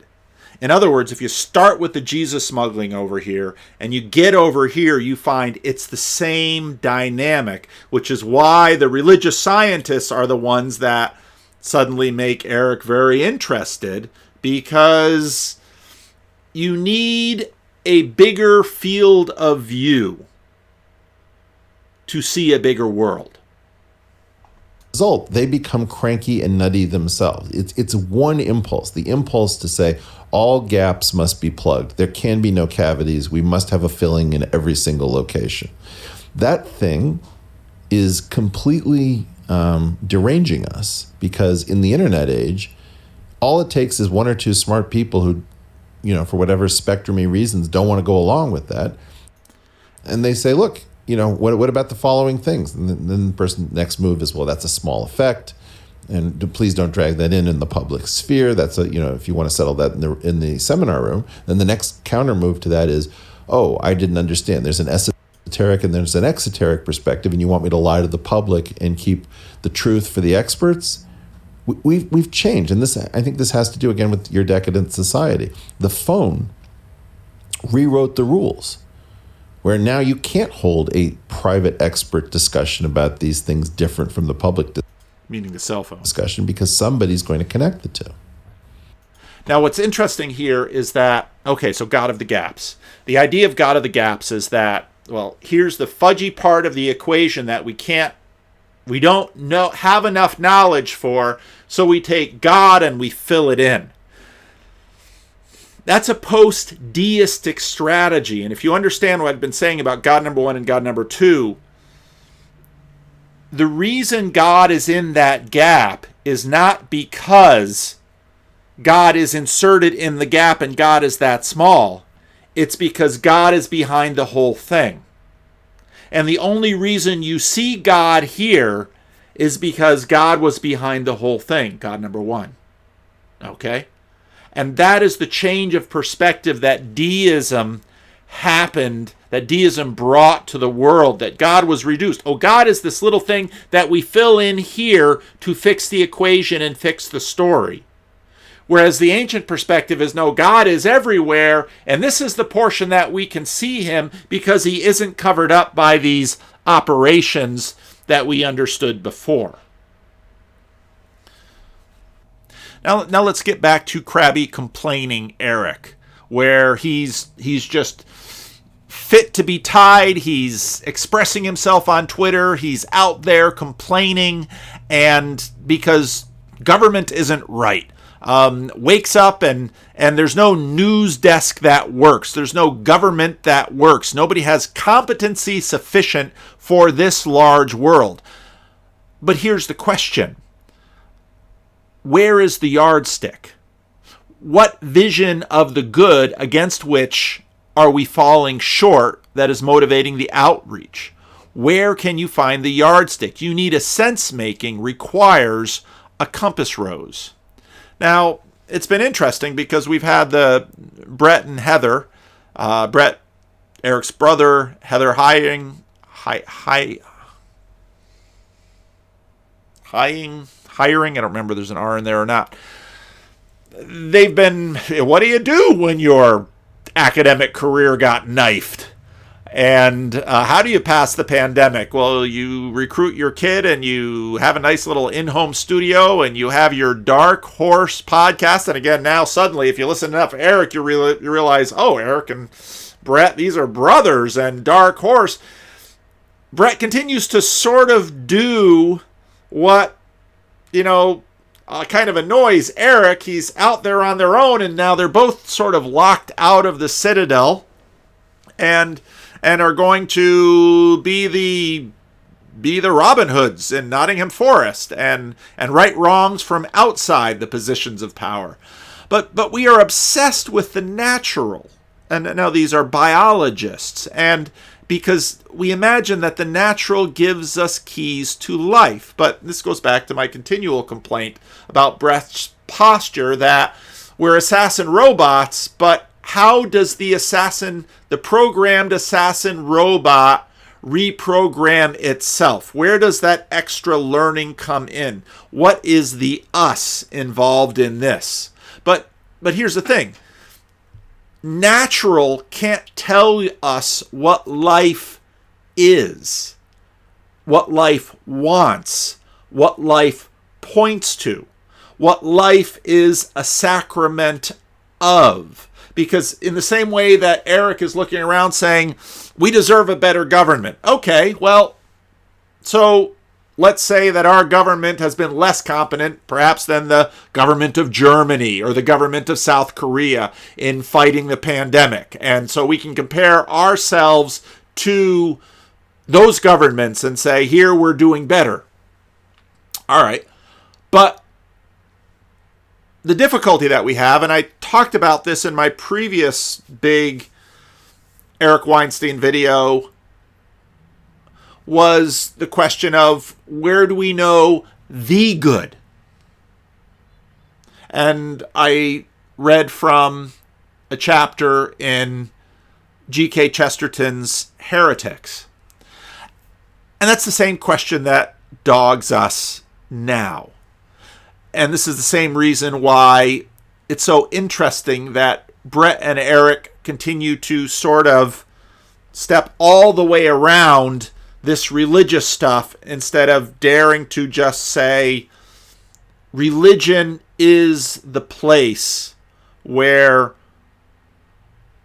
we look at not just how life works, not just how competency is functioning, but we get into the question of what Sevilla King has been knocking on the door of quality, not just of better, but the good.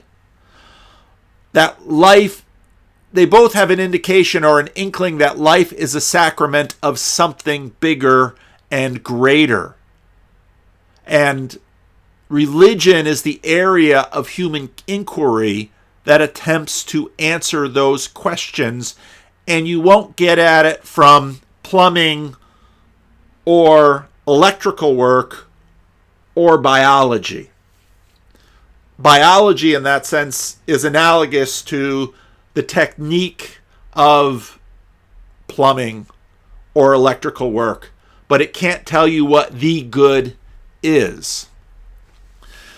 Now, one of the things that of course, I've read a lot more Lewis than Chesterton, and I've been remedying that slowly. One of the things that always sort of stuck in my mind was C.S. Lewis noting that, well, Chesterton had done all the apologetic work, and I thought, well, there's orthodoxy, there's the everlasting man, but Chesterton is an interesting thing. I haven't read as much Chesterton as Lewis. And Lewis considered that it was Chesterton that did a lot of the heavy lifting for Lewis, but I kind of wondered when and how. And so reading a little bit more Chesterton, I'm starting to find it. Now, one of the things that you'll notice right away is that Chesterton became an ardent Roman Catholic apologist, whereas Lewis remained a proponent of mere Christianity. And I thought, as I was thinking through some of these questions this morning, and then thought about this in the context of Eric's quest for competence, but not just competence in a small space, but actually getting the center and the periphery right, and getting not just competence in terms of the technical, but competence in terms of the big picture, the good, the thing that both Eric and Brett, the video I did on this was Eric and Brett and the end of history, because again, they're both longing for it in their work. And that brings me to the conclusion of G.K. Chesterton's book, The Everlasting Man. Chesterton wants to give a big picture here, and so he begins the conclusion talking about one of his favorite conversation partners, Mr. H.G. Wells, that in some ways typifies the modernist perspective on the world, deism now with God, post-Darwin, unnecessary. Chesterton tries to pull back to gain perspective. In the land lit by that neighboring star whose blaze is the broad daylight, there are many and very various things motionless and moving. There moves among them a race that is, in its relation to others, a race of gods. The fact is not lessened, but emphasized because it can behave like a race of demons. And both Brett and Eric see this. Its distinction is not an individual illusion, like one bird pluming itself on its own plumes. It is a solid and a many-sided thing. It is demonstrated in the very speculations that have led to its being denied, that men, the gods of this lower world, are linked with, in various ways, its true.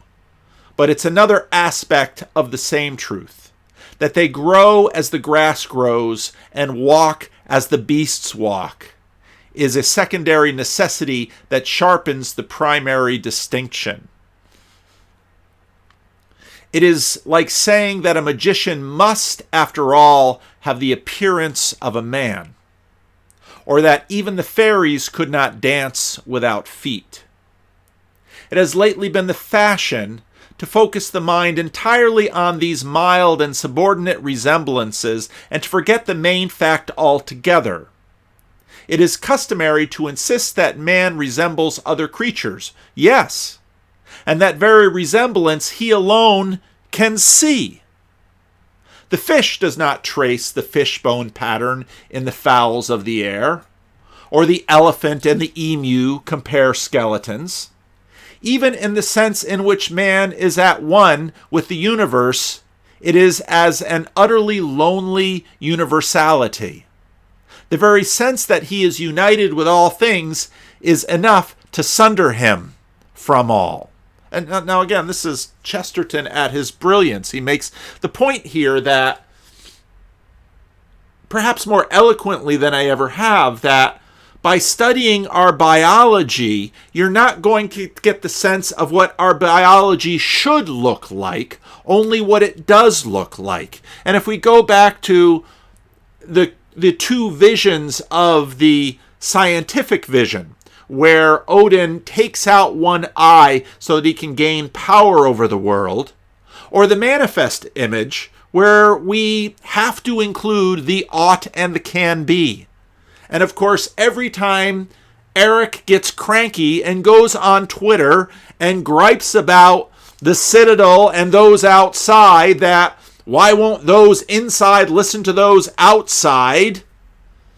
That longing for a better world exerts itself, and you have to ask, Eric, from whence comes the vision of this better world? It's not just, this is a little better than that. It's going in a direction. And again, look at the video I made of Eric's conversations with Daniel Smachtenberger. Looking around him by this unique light, as lonely as the literal flame that he alone has kindled, this demigod or demon of the visible world makes that world visible. He sees around him a world of a certain style or type. It seems to proceed by certain rules, or at least repetitions.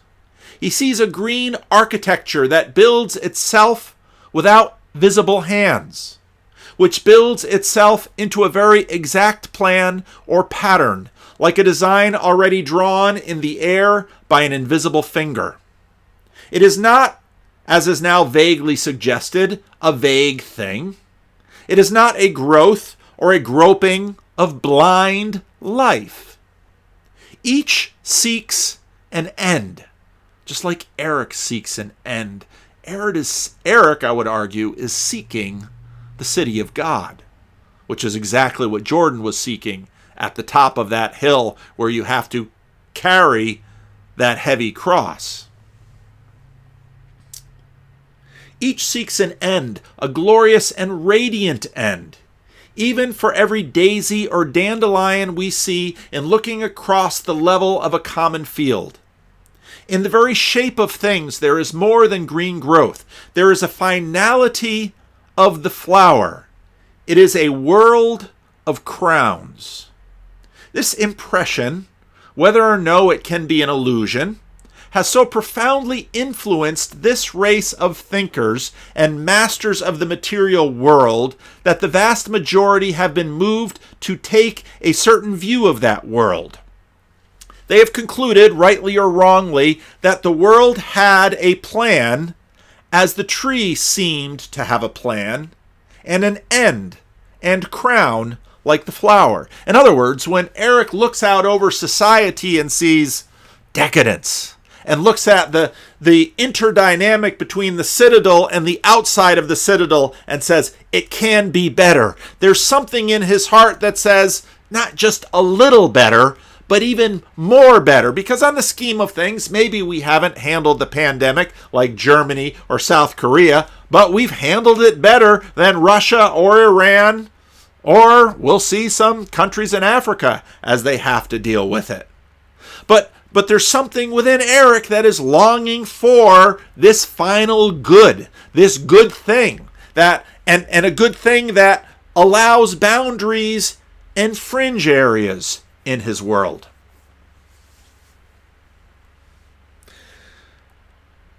But so long as the race of thinkers was able to think, it was obvious that the admission to this idea of a plan brought with it another thought more thrilling and even terrible. There was someone else, some strange and unseen being who had designed these things, if indeed they were designed. One of the things that I've noticed as I've been working this thing for the last 2 years is, where are the lines between the secular and the religious? And it really, in many ways, has come down to two dynamics. One is God of the Hebrews versus the meta-divine realm. Is the universe at heart personal or impersonal? And the second is, are there, or do we afford, or do we allow in our system consciousnesses that are non-human and above ourselves? And that there are many that we can point to that are suprahuman in that they are intersubjective and derivable by people, and there are principalities and powers of the like. But it was from Eric that I really got the language of putting the secular mindset down, and really the secular anxiety and fear down. It is better if there is no God, because if there is a God, you have to worry about what's on his mind. And that's exactly Chesterton's point. And I'll read the sentence again. They have concluded, rightly or wrongly, that the world had a plan as a tree seems to have a plan, and an end, a telos, and a crown like a flower. But so long as the race of thinkers was able to think, it was obvious that the admission of this idea of a plan brought with it another thought more thrilling and even terrible, that there was someone else, some strange and unseen being who had designed these things, if indeed they are designed. There was a stranger who was also a friend, a mysterious benefactor who had been before them and had built up the woods and hills for their coming, and had kindled the sunrise against their rising, as a servant kindles a fire. Now, this idea of a mind that gives a meaning to the universe has received more and more confirmation within the minds of men by meditations and experiences much more subtle and searching than any such argument about the external plan of the world. But I am concerned here with the keeping the story in its most simple and even concrete terms. And it is enough to say that most men, including the wisest men, have come to the conclusion that the world has such a final purpose and therefore such a first cause. That in fact, when, as Eric points out, and I agree, when the masters of economic industry decide that we will advantage the Mexican peasants at the expense of the American working class and make a whole lot of money in the process, maybe someone can look at that and say, maybe that's not the way the world should be. We all have this idea of the way the world should be, and that longs in our heart. And one of the things I appreciate about Eric and Brett is that in many ways, that romantic vision that Eric talked about, that he sees in religious scientists, where Brother Brett will take a job at a small, struggling school instead of climbing the corrupt institutional ladder where he might receive the recognition of a Nobel Prize. We find that praiseworthy, and I find that praiseworthy not in spite of my religious upbringing, but because of it. Because that very idea has been what religion has always been about, that there is another level, that there is another platform, that there is another world, of which this world is a sacrament. You will find that argument at the beginning of C.S. Lewis's Mere Christianity, that somehow part of us knows that people ought not to die, and people ought not to starve, and human beings ought not to be treated the way we've always seen human beings treated. Back to the text. But most men, in some sense, separated themselves from the wisest men when it came to the treatment of that idea.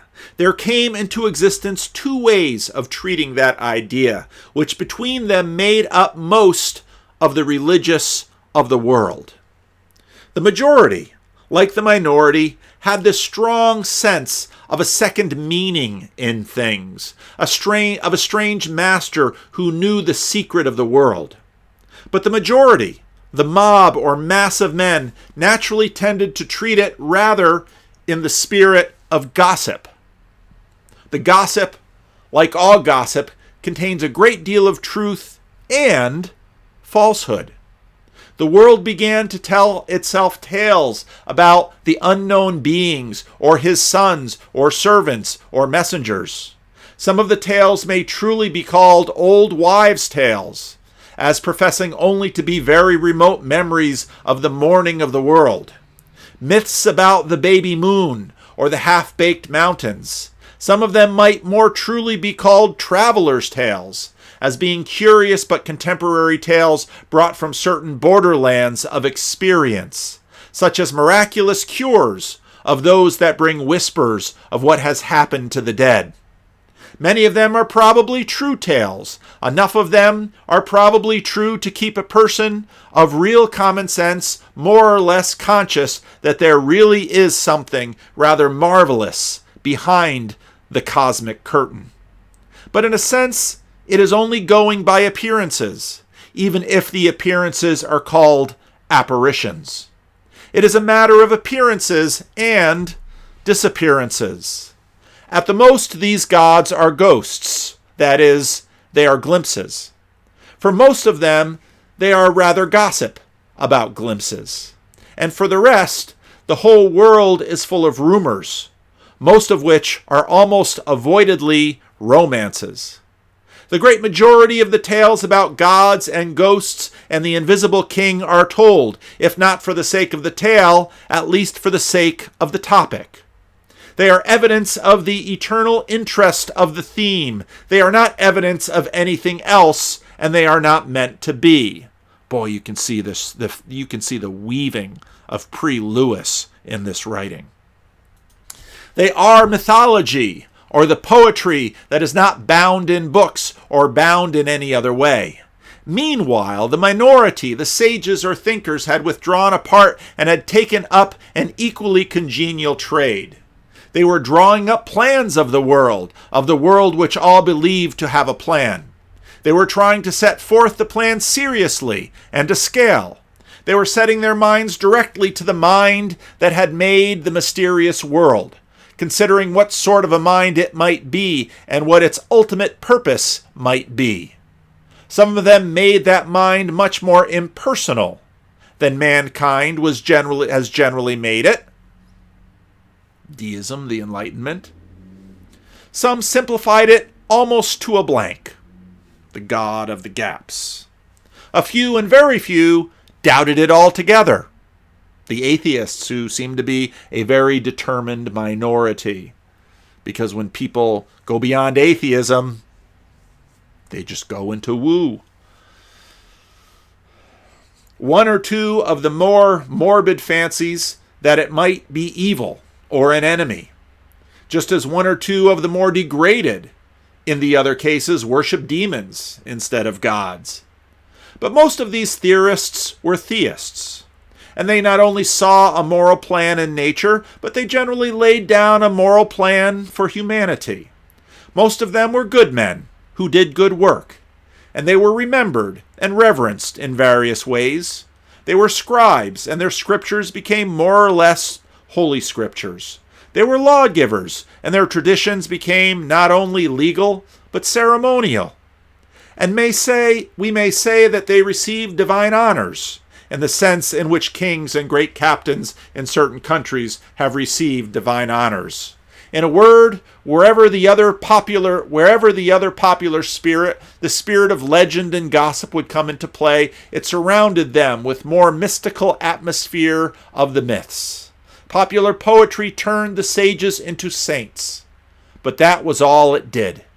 And they remained themselves.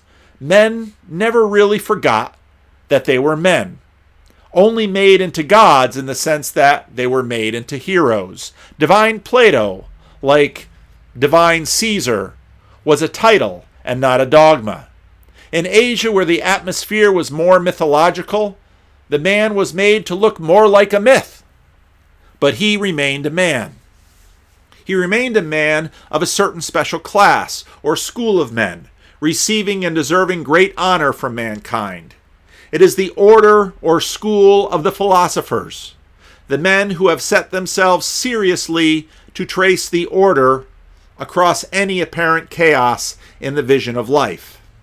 Instead of living on imaginative rumors and remote traditions and the tail end of exceptional experiences about the mind and meaning behind the world, they have tried, in a sense, to project the primary purpose of that mind a priori. They have tried to put on paper a possible plan of the world, almost as if the world were not yet made. Right in the middle of these things stands an enormous exception. It is quite unlike anything else. It is a thing final, like the trump of doom, though it is also a piece of good news, or news that seems too good to be true. It is nothing less than the loud assertion that this mysterious maker of the world has visited his world in person. It declares that really, and even recently, or right in the middle of historic times, there did walk into the world this original invisible being, about whom the thinkers made theories and the mythologists hand down myths. The man who made the world. That such a higher personality exists behind all things had indeed always been implied by all the best thinkers, as well as by the most beautiful legends, but nothing of this sort had ever been implied by any of them. It is simply false to say that the other sages and heroes had claimed to be that mysterious master and maker of whom the world had dreamed and disputed. Not one of them had ever claimed to be anything of the sort. Some of you will find C.S. Lewis's trilemma lurking behind this page. Not one of their sects or schools had ever claimed that they had claimed to be anything of the sort. Does Muhammad claim to be God? Does the Buddha claim to be God? Does Confucius claim to be God? The most any visionary had ever said was that men might catch glimpses of the glory of that spiritual being. You can put a capital B on there if you'd like. Or much more often, lesser spiritual beings. The most that any primitive myth had ever suggested was that the Creator was present at the creation, but that the Creator was present at scenes a little subsequent to the supper parties of Horus, and talked with tax collectors and government officials in the delayed life of the Roman Empire. I think I didn't read that well. I'll read it again. The most that any primitive myth had ever suggested was that the Creator was present at the creation, but that the Creator was present at scenes a little subsequent to the supper parties of Horus, and talked with tax collectors and government officials in the detailed daily life of the Roman Empire, and that the fact continued to be firmly asserted by the whole of that great civilization for more than 1,000 years, that's something utterly unlike anything else, that is something utterly unlike anything else in nature. It is the one great startling statement that man has made since he first spoke articulate word, instead of barking like a dog. Its unique character can be used as an argument against it as well as for it. It would be easy to concentrate on it as a case of isolated insanity, but it makes nothing but dust and nonsense of comparative religions.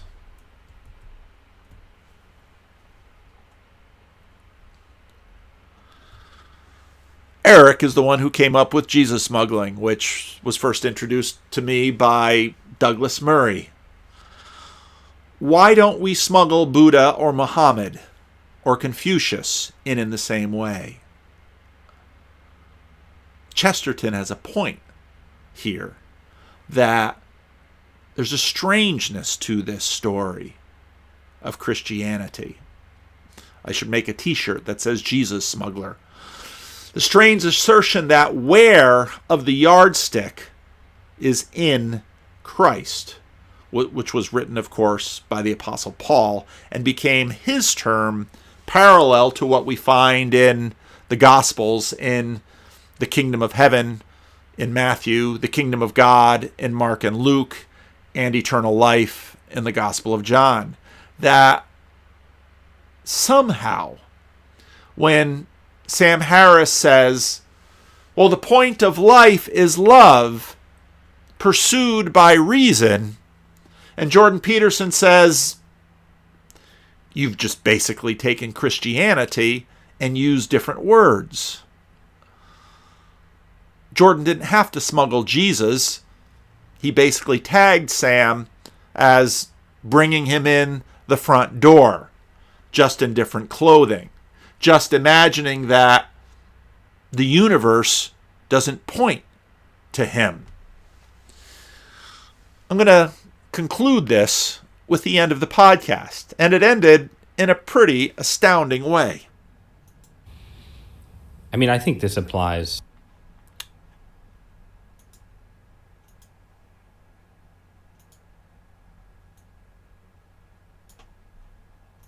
Cartons, you have to put skull and crossbones on it. Somebody put a picture of Hitler on the box labeled leadership.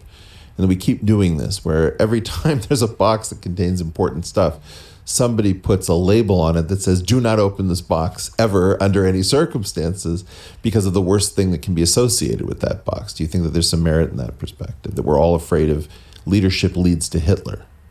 I think the shadow of Hitler looms over a lot of things in the Western world. I think that there's a sense, I think it looms over sort of some of the religious and philosophical debates that are stalled out, where basically the Western world...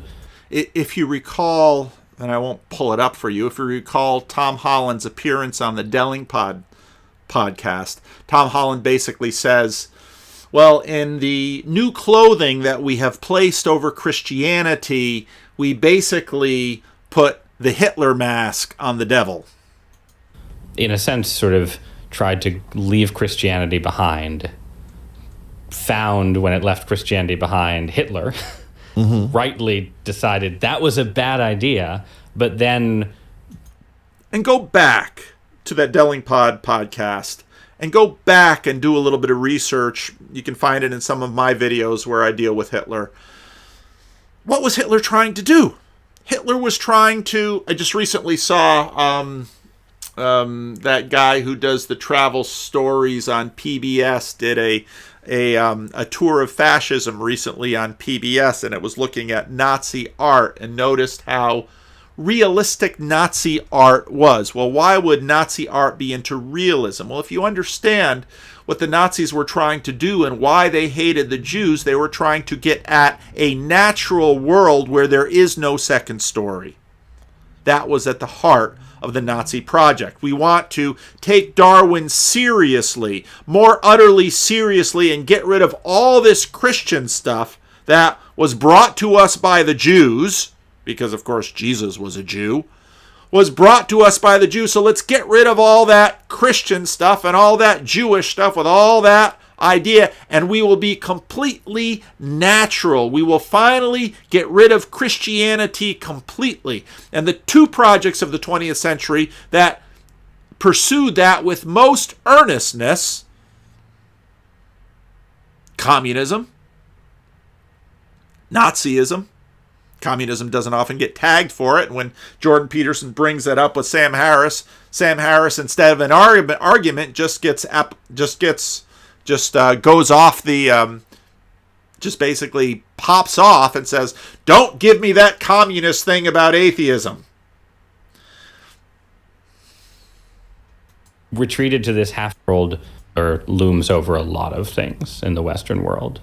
I think that there's a sense, I think it looms over sort of some of the religious and philosophical debates that are stalled out, where basically the Western world, in a sense, sort of tried to leave Christianity behind, found when it left Christianity behind Hitler, rightly decided that was a bad idea, but then retreated to this halfway house where it is neither Christian nor non-Christian, but this sort of mix of worldviews that don't make any sense. A sort of Christianish view of, sort of the inviolability of human rights joined to a strictly materialist view of the cosmos.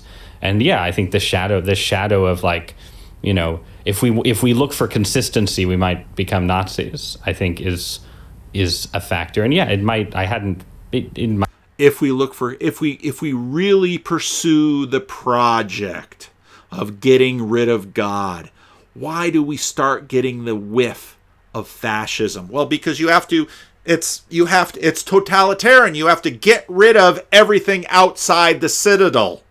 It's the institution has to take over everything. You don't leave the corners of the field for the gleaners and the conspiracy theorists and the skeptics or all these other people. You get rid of them completely. And whether it's the right or the left, the totalitarian impulse remains. Whenever you try to secure heaven on earth, you bring up hell as a natural product of the process. I think it certainly might play in political leadership as well, that we don't, but at the same time, there's clearly a yearning for that leadership too, right? That, you see it in the appeal that Trump has. You saw it in the sort of Barack Obama's one golden year where, running for president and giving speeches and getting the Nobel Peace Prize. It's not like the desire for that has gone away. But there's definitely less... conservatives only remember Churchill and liberals only remember FDR. I think there is a broader loss of a sense of what statesmanship looks like. Don't you feel like if Jesus appeared now before us, that we would memify him within minutes? That he would be cheapened by virtue of interacting with... The virtue of believing that Jesus was actually the Son of God is that I think he's immune to memification. You do?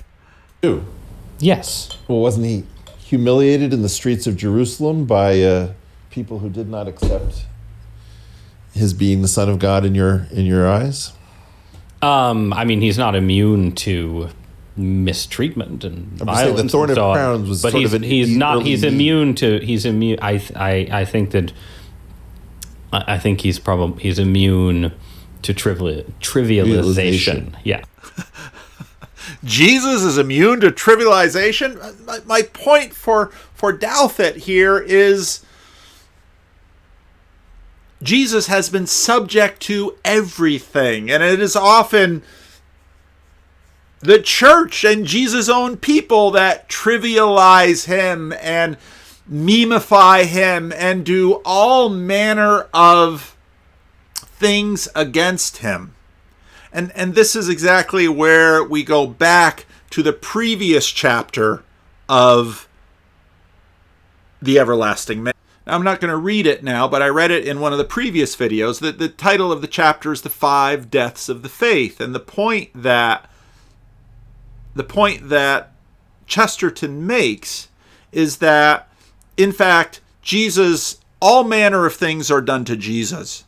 And the point of Jesus is that no matter how bad a job you do on him, whether done by his enemies or those of us in the church who say we are his friends, he keeps coming back. That Christianity should have died how many times, and in fact, in some ways, did die. The church in the West was not in a world where things were too old to die, but in one in which they were always young enough to get killed. And the point that Chesterton makes is that again and again and again, Christianity comes back. But in all these cases are remote in date and could only be proved in detail.